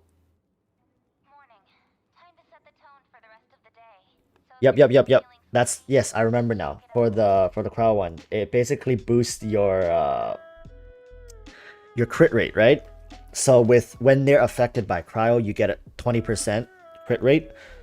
When they are frozen, you get 40%. So essentially, if you build just 45% crit rate, you can get all the way up to 85%.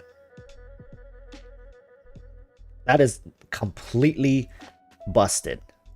That is completely busted. Yes, you can do that. And look at what Ganyu is offering. Her E applies Cryo, right? Wait, does her E apply Cryo? Or her E just pulls people in and then explode doing Cryo damage? So her E itself doesn't have any sort of Cryo aura. But when Ganyu is bursting, using her burst...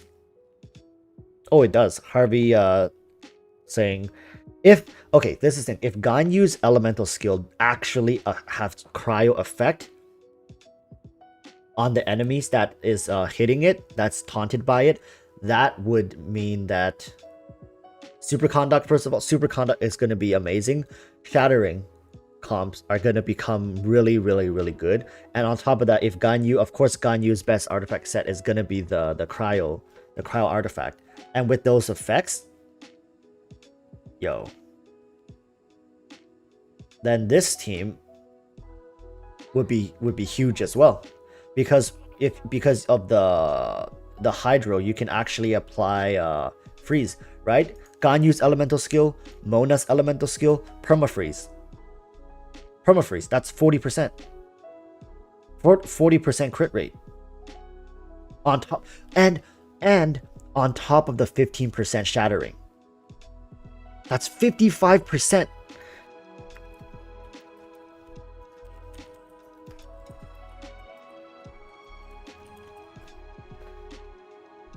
Right?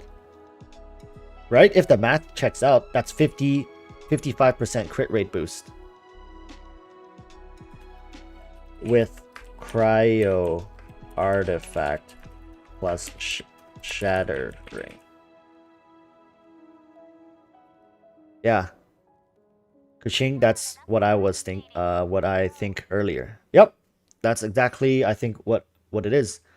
55% crit rate boost with cryo artifacts plus shattering.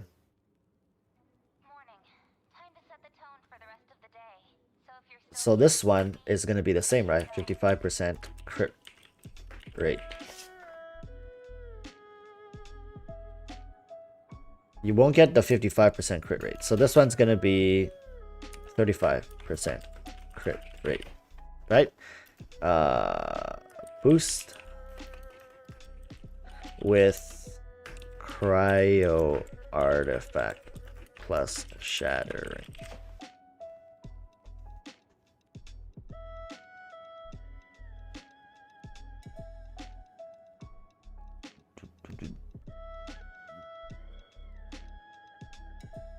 Oh, the cryo synergy is 12%. So 52. 32, right?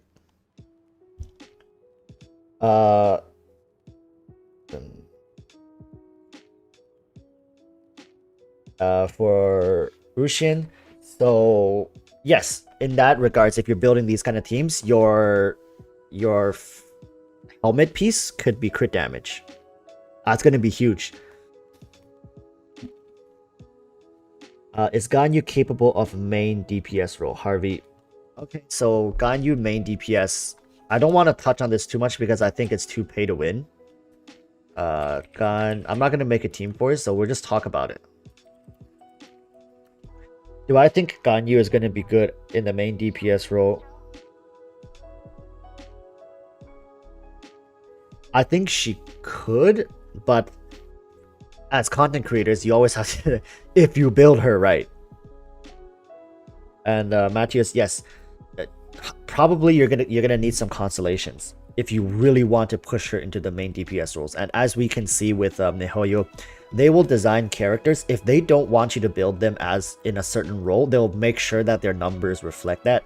And although I don't know her numbers yet, nobody knows her numbers yet, I think she slots much better in C0 into the support role. And of course, with constellations, you can always build her up more into the main DPS role, right? So for the vast majority of players, I don't think you can get her to work in C0.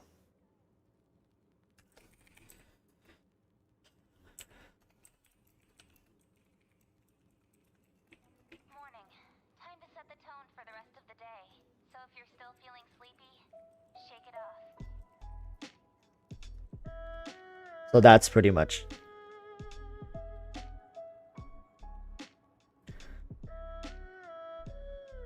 Yeah, to be honest, if you run her as your main DPS, as an archer unit, you're gonna be losing quite a bit of DPS. unless you can hit a huge hit with your charge. And imagine this, every single arrow that you miss, that's a lot of damage that's just gone. Like if you just somehow miss a single shot, your DPS is gonna drop by like 90%.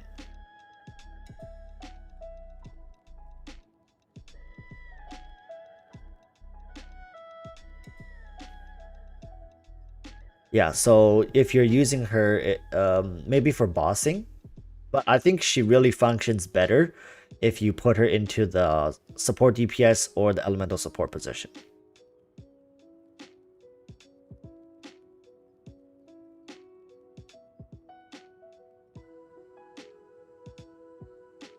If you want her charge attack to work, you have to play around the taunt. You have to play around grouping enemies, right? So I guess Venti. Think about it like this. Ganyu.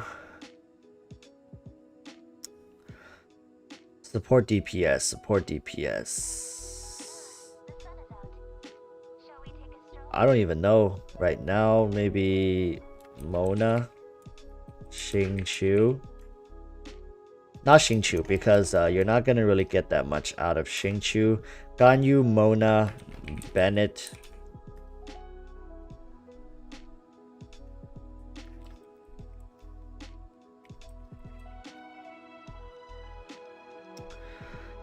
And finish it off with Zhongli.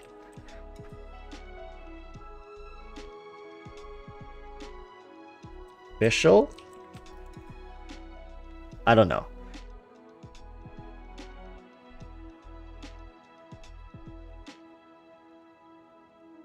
Yep. So Mr. Phil feel like she'll be most viable as main DPS in co-op and otherwise support DPS or elemental. Yeah, I can agree with that. If she has other three teammates that can provide like, it's kind of like if you're playing League of Legends, you as the main damage carrier, you're an ADC marksman, you need people in front of you to create space for you to do that kind of damage.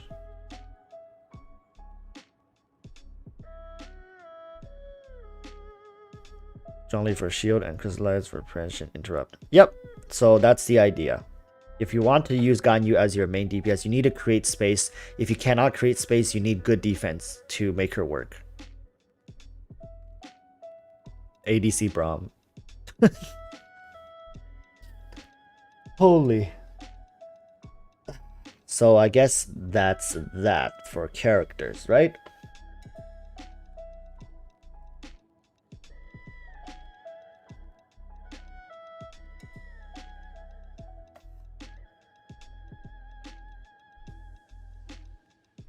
If you guys have any more questions, we can answer some questions as well.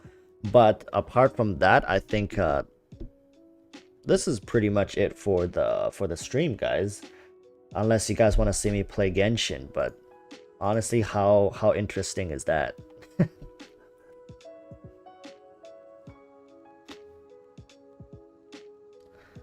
Aha, the new event is out.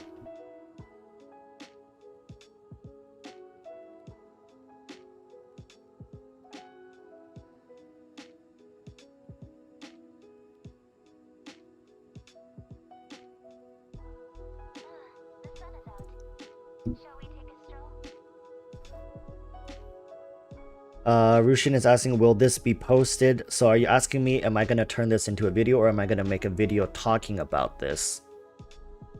I don't know if I want to make a video about this because most people... Actually, I'll show you guys a little bit what I'm working on. So for Xinyan, I have got both this... So my Xinyan showcase is going to be her with these two weapons and 2 sets of artifact, and for her at Ascension 4. So I don't know. I want to work on this Xinyan video. I don't know if I'm going to be posting a specific video talking about it. I might. I'll think about it. But I think this video will be on YouTube, no? This video that we had talking about this will be on YouTube. And also, Mr. Phil, do you think it's better that the new craftable weapons are tied to puzzles and gives it for free at least once instead of relying on weekly boss drops? Yeah, I think that's a great idea. I think all free-to-play weapons, the first copy should be free. The first copy of every single free-to-play weapon, there should be an avenue to get it, because some of the free-to-play weapons are pretty good. Prototype Animus being one of it. One of the better options for Claymore users, right? So, Crescent Pike is a great weapon for a polearm user. But yeah, I think it should be free. The first copy, not all of them. The first copy should be free. So I saw somebody mention do the food event. Okay, so let's just do the first one.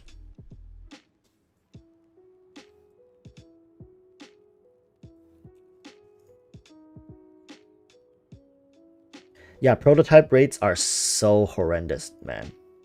Matheus, I feel you. Prototype rates are just horrendous. Keqing gotta go, man. Need to sleep. It's midnight. Yo, dude. Thanks for the stream and discussion. Have a great day, everyone. Shout out to you, Keqing. Have a great sleep. Hope you guys, hope you have sweet dreams, and I'll see you next time, buddy. Thanks for tuning in and being part of the discussion.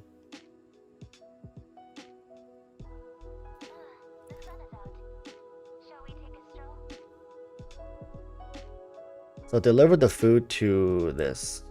Can I teleport? Can I teleport, or will that disappear? Surely they don't want us to walk there, right? I've got quite a lot of prototype drops, if I remember correctly. Where is my prototype? Yo, guys, look at that. and on top of this, I already crafted like 3 or something.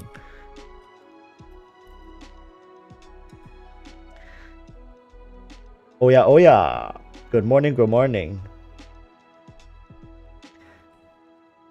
Oh, wait a minute. Oh, it's time-based. So it took me too long to get there, so I think he's gone.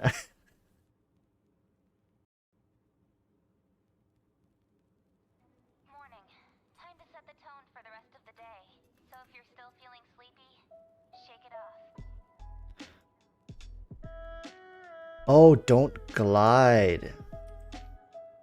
I see. Can I climb though? I'll deliver right now. It's just out of the oven, so do handle it with care. Don't run too fast. Use your wind and don't get into a fight. Aha. So I have to. It's time based, right? So we have to do it fast. Climb is allowed, don't dash. Okay, okay.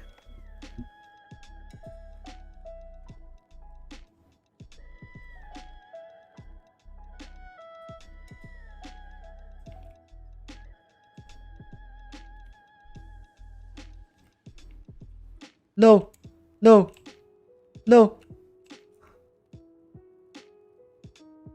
no, no. Wait, I have chosen a terrible, terrible route. Wait, what? I've chosen a terrible route. Okay, I think we did it though. Got 50 seconds. We made it.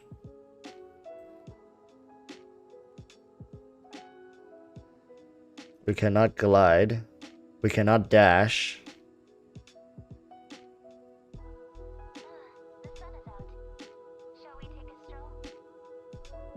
Oh my god, I want to dash so bad. I just want to like do a dash so bad. There we go. We made it. Easy. First try, by the way.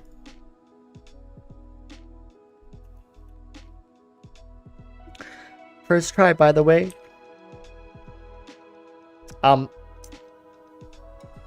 What can I say, guys? I'm just good.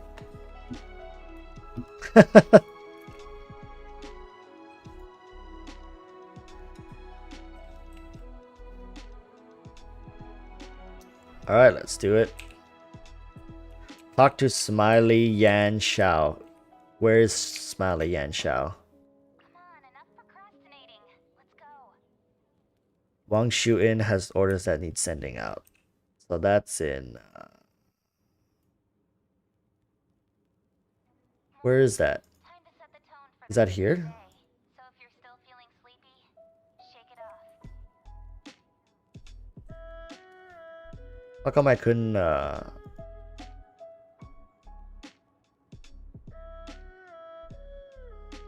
So I have to go to Liyue, right? Let's go to Liyue first. I don't think it's in Mondstadt. This event is kind of chill. I mean, they have pretty creative ways to do events for this game.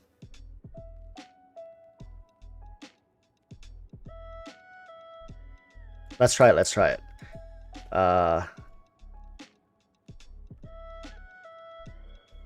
What?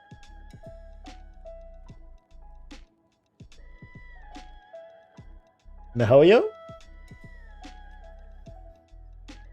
Mihoyo? Yo, guys. Is it a bug? It's not working. It's not working for me.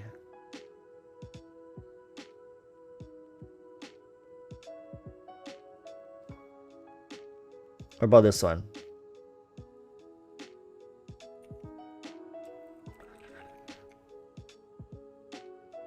A character is currently involved in other quests, cannot join this quest.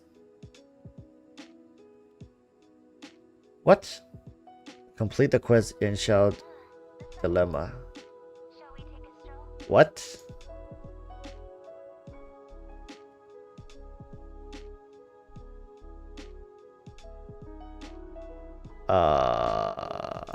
This one?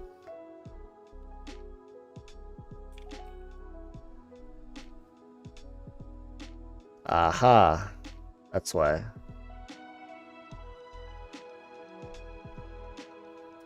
That is why.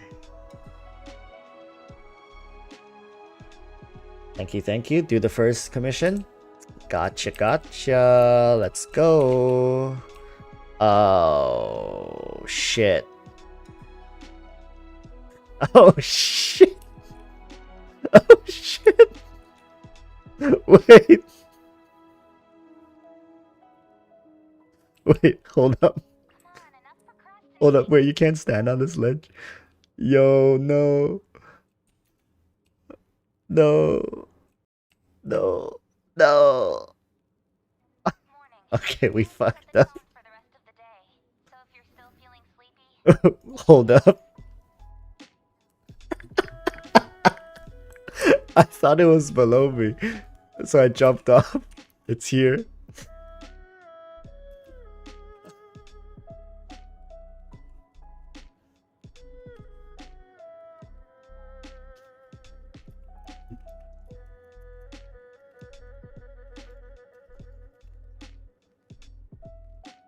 So how to find oh, I already have it, right? Here they are.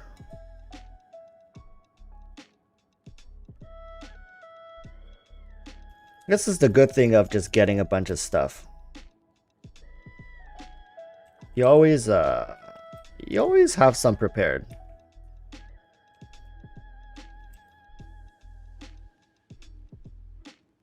Oh, doggo.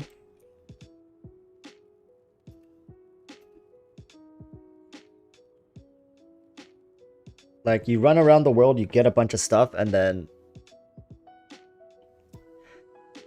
you just end up having everything you need when events comes around. It's like, oh, do you have this really oriental, like, once in a blue moon item? And you just already have it. Guys, it's just that easy. Yep, we're gonna have a crap ton to do in 1.2. Really excited. Gonna be some really good stuff. Yeah, they really make an effort to keep the game F2P friendly. Really does. It really does show in the way they release content.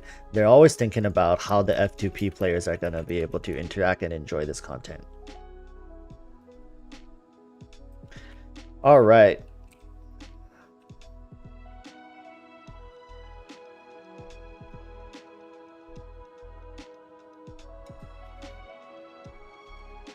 Oh, here he is. Let's do this one. Avoid monster alcohols. If you get any weird elements on your person or take a hard knock, the food is toast. If the food is in the current, take it.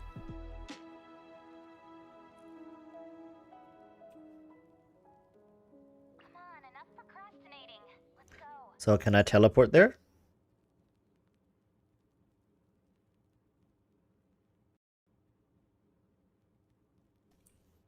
Morning. Time to set the tone for the rest of the day. So if you're still feeling sleepy, shake it off. So this one I can dash.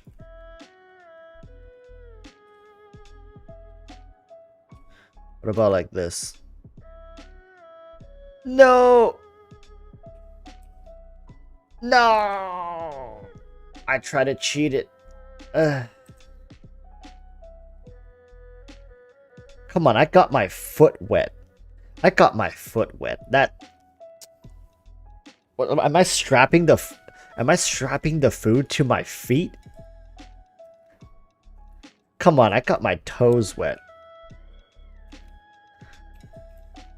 I didn't like full body like Olympic dived into the water. I got my toes wet.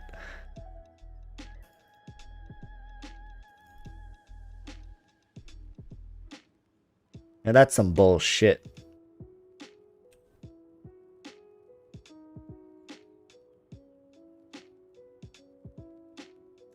Yan Xiao.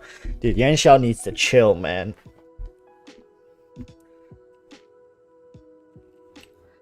Oh no. How am I gonna get there then? I have to go around? Oh, that is bullshit. No. No, I literally walked here and by stepping in this little puddle, I lost the quest. What is this? What is this? Climb on the stone stele? Where? Dude. Okay, this Yan Xiao guy needs to chill the fuck out, okay? Like, dude. Can I get on this building?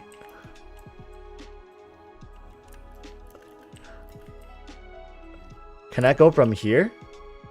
Yeah, I'm gonna try this first, guys. Azaz, is Keqing good? Yeah, Keqing's amazing, man.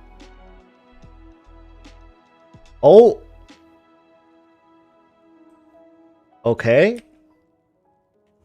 Come on, enough procrastinating. Let's go. Yo, this works. Alright, first let's clear out the monsters here. Morning. Time to set the tone for the rest Let's of the first day. kill the monsters here. Still feeling sleepy? Shake it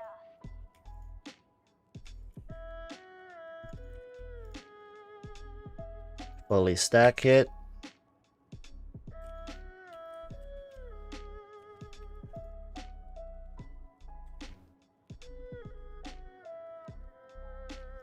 I don't have my Keqing built, but killing monsters should be no problem.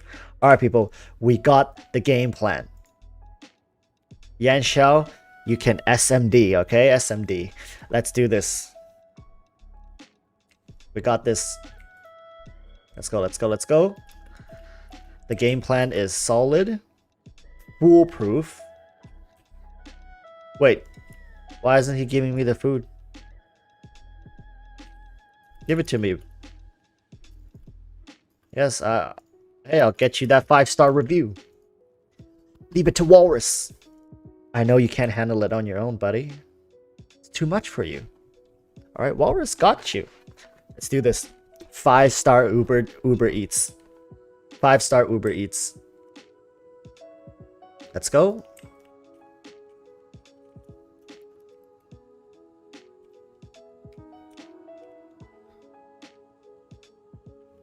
Five stars Uber Eats delivery. Let's go, let's go.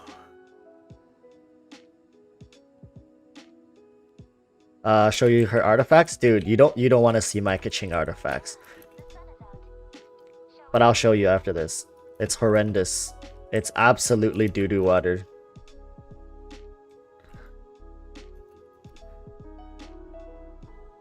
Dude, this quest becomes easy as hell with Keqing.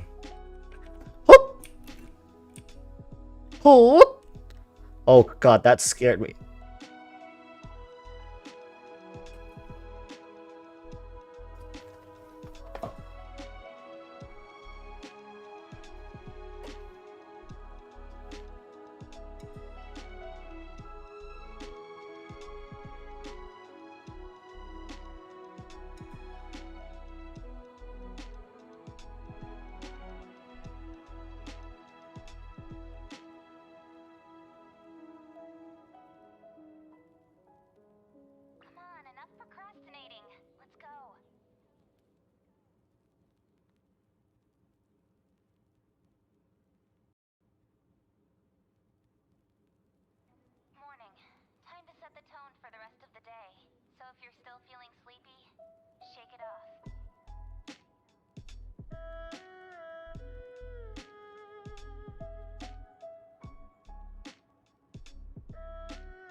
What happened, guys?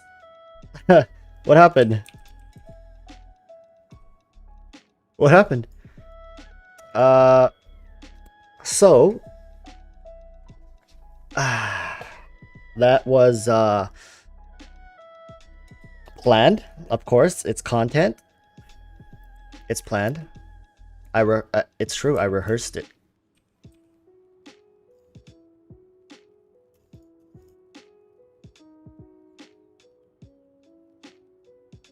Okay, so the problem was when Keqing uses her E twice. When Keqing uses her E twice, she becomes her normal attacks gets charged with Electro. So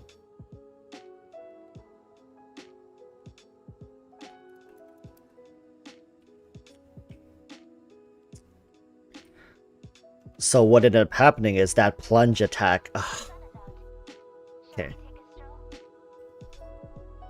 It's gonna do this the normie way.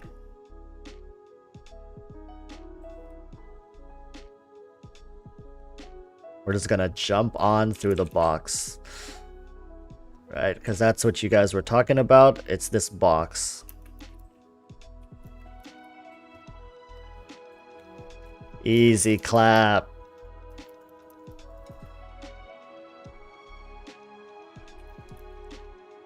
Guys, I don't see what's so hard about it, actually. It's... You guys struggle with this stuff?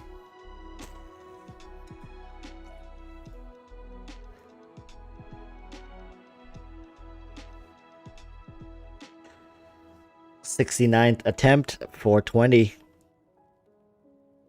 420 Uber rating. Let's go, let's go. Easy, easy clap. All day.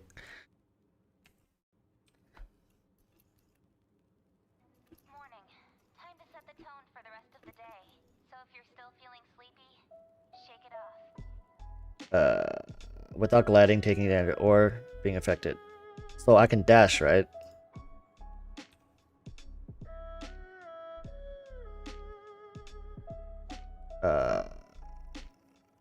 Holy crap. I guess I'll have to go to this one then.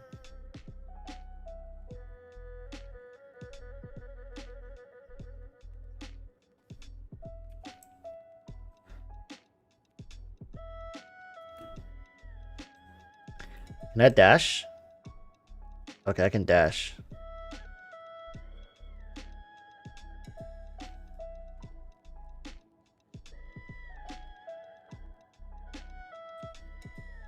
Look at that efficiency, guys. Can I climb? Good, right?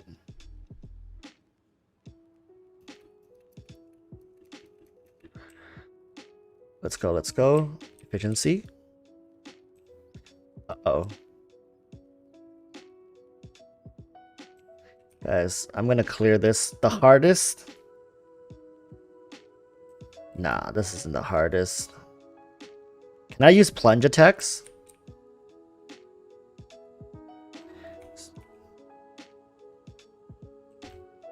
Easy clap.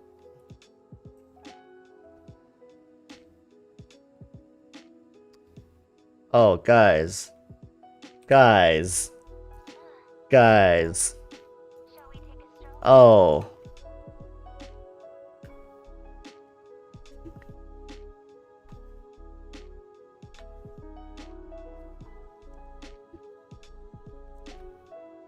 That's why I get paid the big bucks.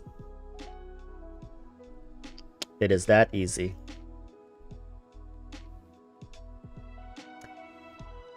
Yeah. Walrus, you're so amazing. You are the best Genshin player ever. You are the coolest, most handsome, the best content creator. I know, everybody. Thank you so much. I needed that. That was a gamer moment right there. Click to claim.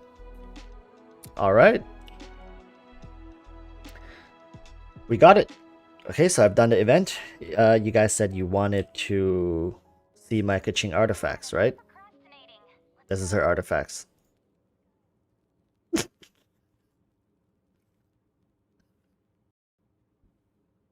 This is her artifacts, guys. And let me tell you something. Let me tell you something. With this artifact, this artifact, look, plus 11, plus 12, plus 16, plus 12, plus 16. I have had no problem clearing world level 6 content with this artifact. And today, I'm going to be farming Keqing's artifact. I'm going to be actually farming her artifact. And actually, that is why I haven't made a full-on Keqing build guide yet, because I just don't have her built. So I told you guys didn't want to see this, but this is probably what's carrying my Keqing. Refinement rank 2. Aquila Favonia.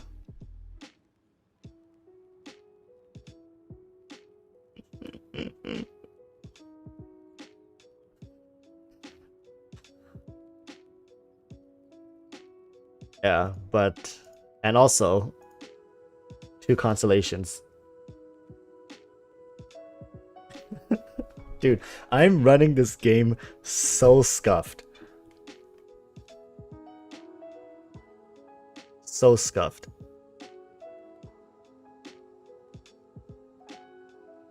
That's my team. Yeah, I'm a... what can I say? I'm a F2P friendly content creator. F2P friendly, guys. Look at this. F2P friendly. Here, you want to see my Venti guide? Oh, yo, you guys don't want to see my Venti artifacts.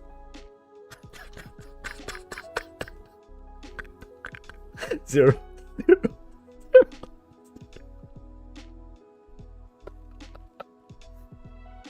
Mr. Phil, I'm on NA. I'm on NA.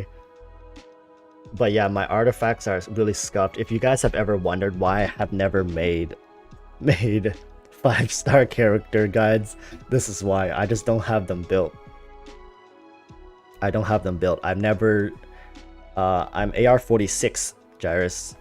AR46 running. This is my main team. Want to see my Chi-Chi artifacts?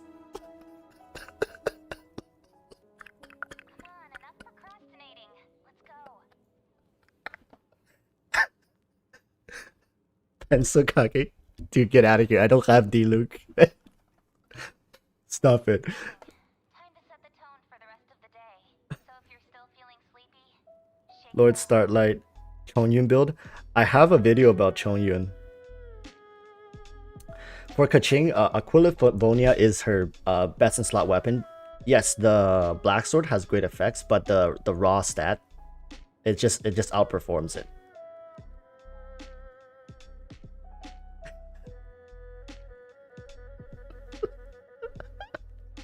Ridiculous. That's right. I have every single character in the game except D-Luke.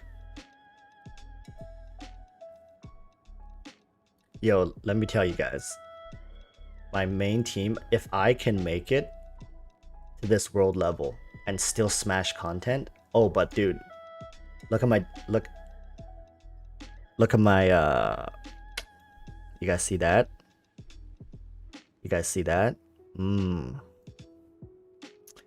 Yes. I mean, not the best, but oh yes. GeoDaddy gets just different treatment. GeoDaddy just gets different treatment. Oh, for people who haven't seen, look at this cup.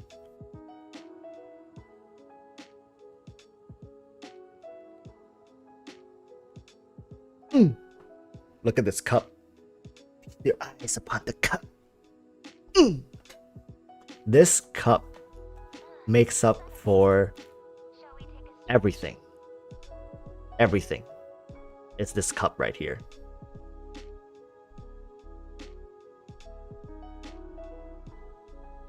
Snowy Gig, roll for. Yeah. I mean, I've already said that if there was a way to get D-Luke, let's say with a certain number of summons, let's say if you get to 500 summons, you get D-Luke guaranteed, I will do it. I will do it. I will go for 500 summons for D-Luke. But there's just no way to get him. I don't know. I can only just keep going for new banners, get new characters, and just hope that he just comes as an off banner. Yeah, so for my Keqing, in the next couple of days, I will be building her for Thunder Soothers. That's the build. I'm gonna go for Electro build for Keqing. Razor, I do have Razor. I have Razor Constellation 6. For Gyros, why do you want to D-Luke? You already have Keqing. Okay, for D-Luke, okay, for somebody who has a... This is why I want D-Luke. Because of this. I don't have him. That's why I want him. I really want D-Luke. And I'm sure I'll build him, right? I'm sure I'll build him. Look, I have his weapon. I have his weapon. I just want D-Luke, man.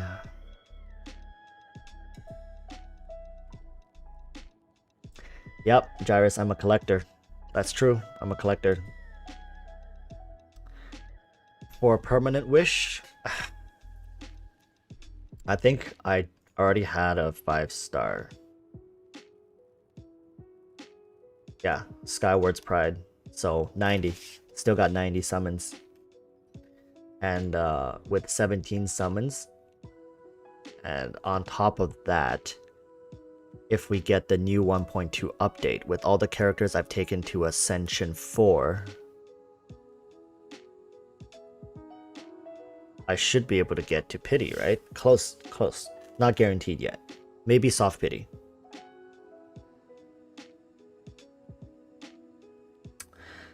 I cannot read that name, but pull D-Luke and the wish after Wolf's Gravestone. You know, some people are just blessed. Some people are just meant. You were meant to. You were always destined.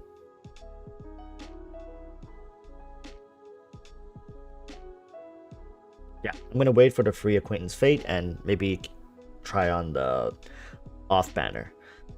Only got C3 Razor, and he is my main, and he is insane. He is not fully built yet, but already deals 4k to 12k normal attack damage, and Superconduct doubles it. Yep. Azos 1412. How you can finish the domains with these artifacts. So dude, if you go watch my my last 2 videos, you'll see like I have to run co-op. I can't run domains. And for people who are asking me why I am not focusing on my Keqing first, is because I needed to grind domains to make my Xinyan video. Look at my Xinyan's artifacts. Guys, this is how dedicated I am. So this is, I'm doing 2 set comparisons with Noblesse Bloodstain and Pure Bolide. So these are the artifacts that I'm gonna be running. Yes, these are the artifacts I'll be running, and the mask stays the same. I don't change the mask. So this is Noblesse 2-piece Bloodstain, and the other one is 4-piece Bolide. And for weapons, I'll be running her with Wolf's Gravestone and Skyward's Pride comparison. And of course, for that video, I will be running her comparisons Constellation 1, 2, and 4, and 6. All comparisons. 50% crit is a baseline. Snowy gig. So for her Constellation 2, if once she gets Constellation 2, has crit rate increased by 100% and will form a shield at shield level 3, Rave. So she becomes insane. I would say C2 Xinyan is where it's at. Any more than that is unnecessary. Of course, I'm gonna do testings and see, but that video should be out today.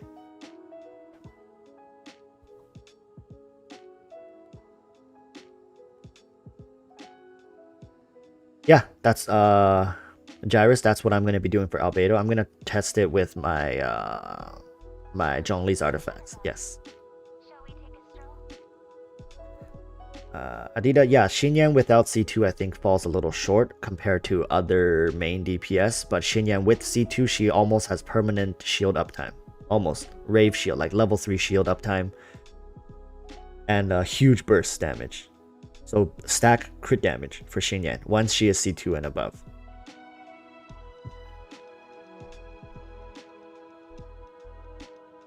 Full Constellation Barbara or C2 Jean as healer. Oh yeah, you guys want to see a huge meme?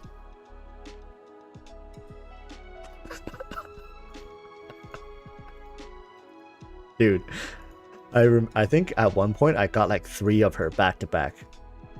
3 of her from the off banner. Yeah, I got 3 of her. And I don't use her. She's not even Ascension 4. Have you tried 2 Bloodstain and 2 Glads on Xinyan? I've actually thought about doing that, but to be honest, I just don't have good, like really good gladiators. I guess now I do because where is that one? I have this, and then I remember I got a decent goblet. That goblet is so trash, but I got a decent one. Wait, where is it? Oh, no. I do not. So I have a decent plume, like decent. And then I guess I'll have to do this one. I guess I could. Yeah, I could do 2 yeah, I can fit that in. I can fit that in now. I guess 2 I can use this one. And I can use this one, which both have crit damage. Yeah, I can throw that in as well. So that's going to be 3 comparisons, right? Noblesse, Bloodstained, Bolide, and then Noblesse and Gladiator. Yeah.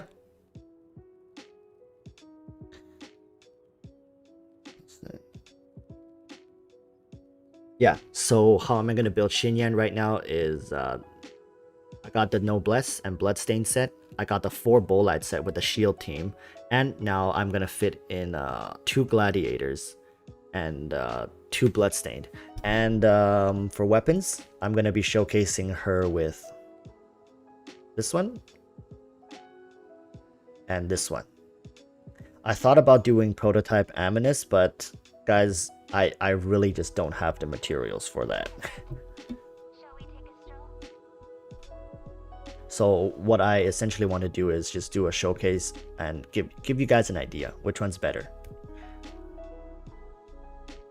There's just too many options.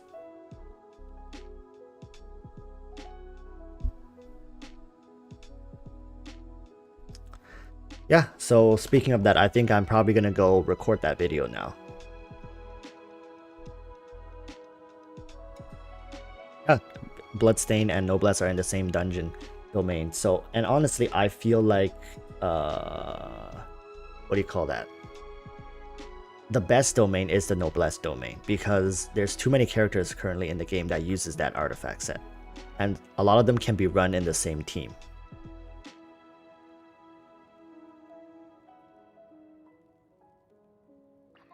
Snowy Gig, hey man, I'll sleep now, thanks.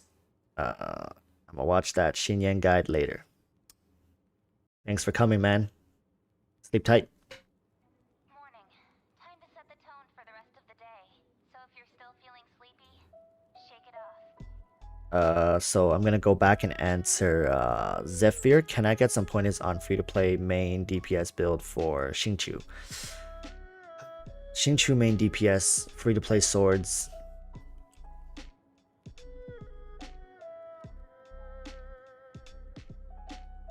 Free-to-play, I think best sword, if you're free-to-play, the black sword for Xingqiu. And if you're building him as your main DPS, his kit doesn't really, you know what I mean? His kit... It works, but... You're gonna need the new Hydro Cup, to be honest. If you can get the new Hydro Cup, he can become a really, really potent main DPS. So for Zephyr, you're asking for Xingqiu main DPS. Just wait for the Hydro Cup, and I think he can shine. And of course, I think if your main DPS prioritize on his normal attacks, his artifact set maybe 4-piece gladiators for main DPS, right?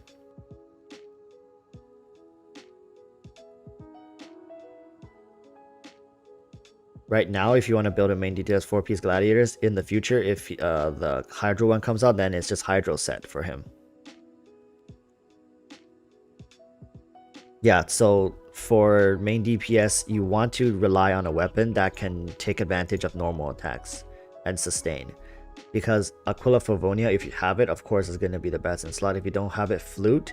But it's hard, man. His E is going to take forever to get off cooldown. Pencil Kage, I'm heading out, bro. Have a nice day. That food delivery shit was hilarious. I don't know what you're talking about, man. I smashed that stuff, like, easily. Easily. And Azos, my team is exactly like your team except Chi-Chi. Who can I put instead of her? Diona. How I run Chi-Chi is I use Keqing to activate Superconduct. I just use her first part of her skill to activate Superconduct and then apply the physical damage. So if you have Diona, you can get a similar effect with her E. And Diona burst skill plus Keqing burst skill can have permanent Superconduct. Well, not permanent, but like you can get AoE Superconduct easily. So Diona would be the next best option.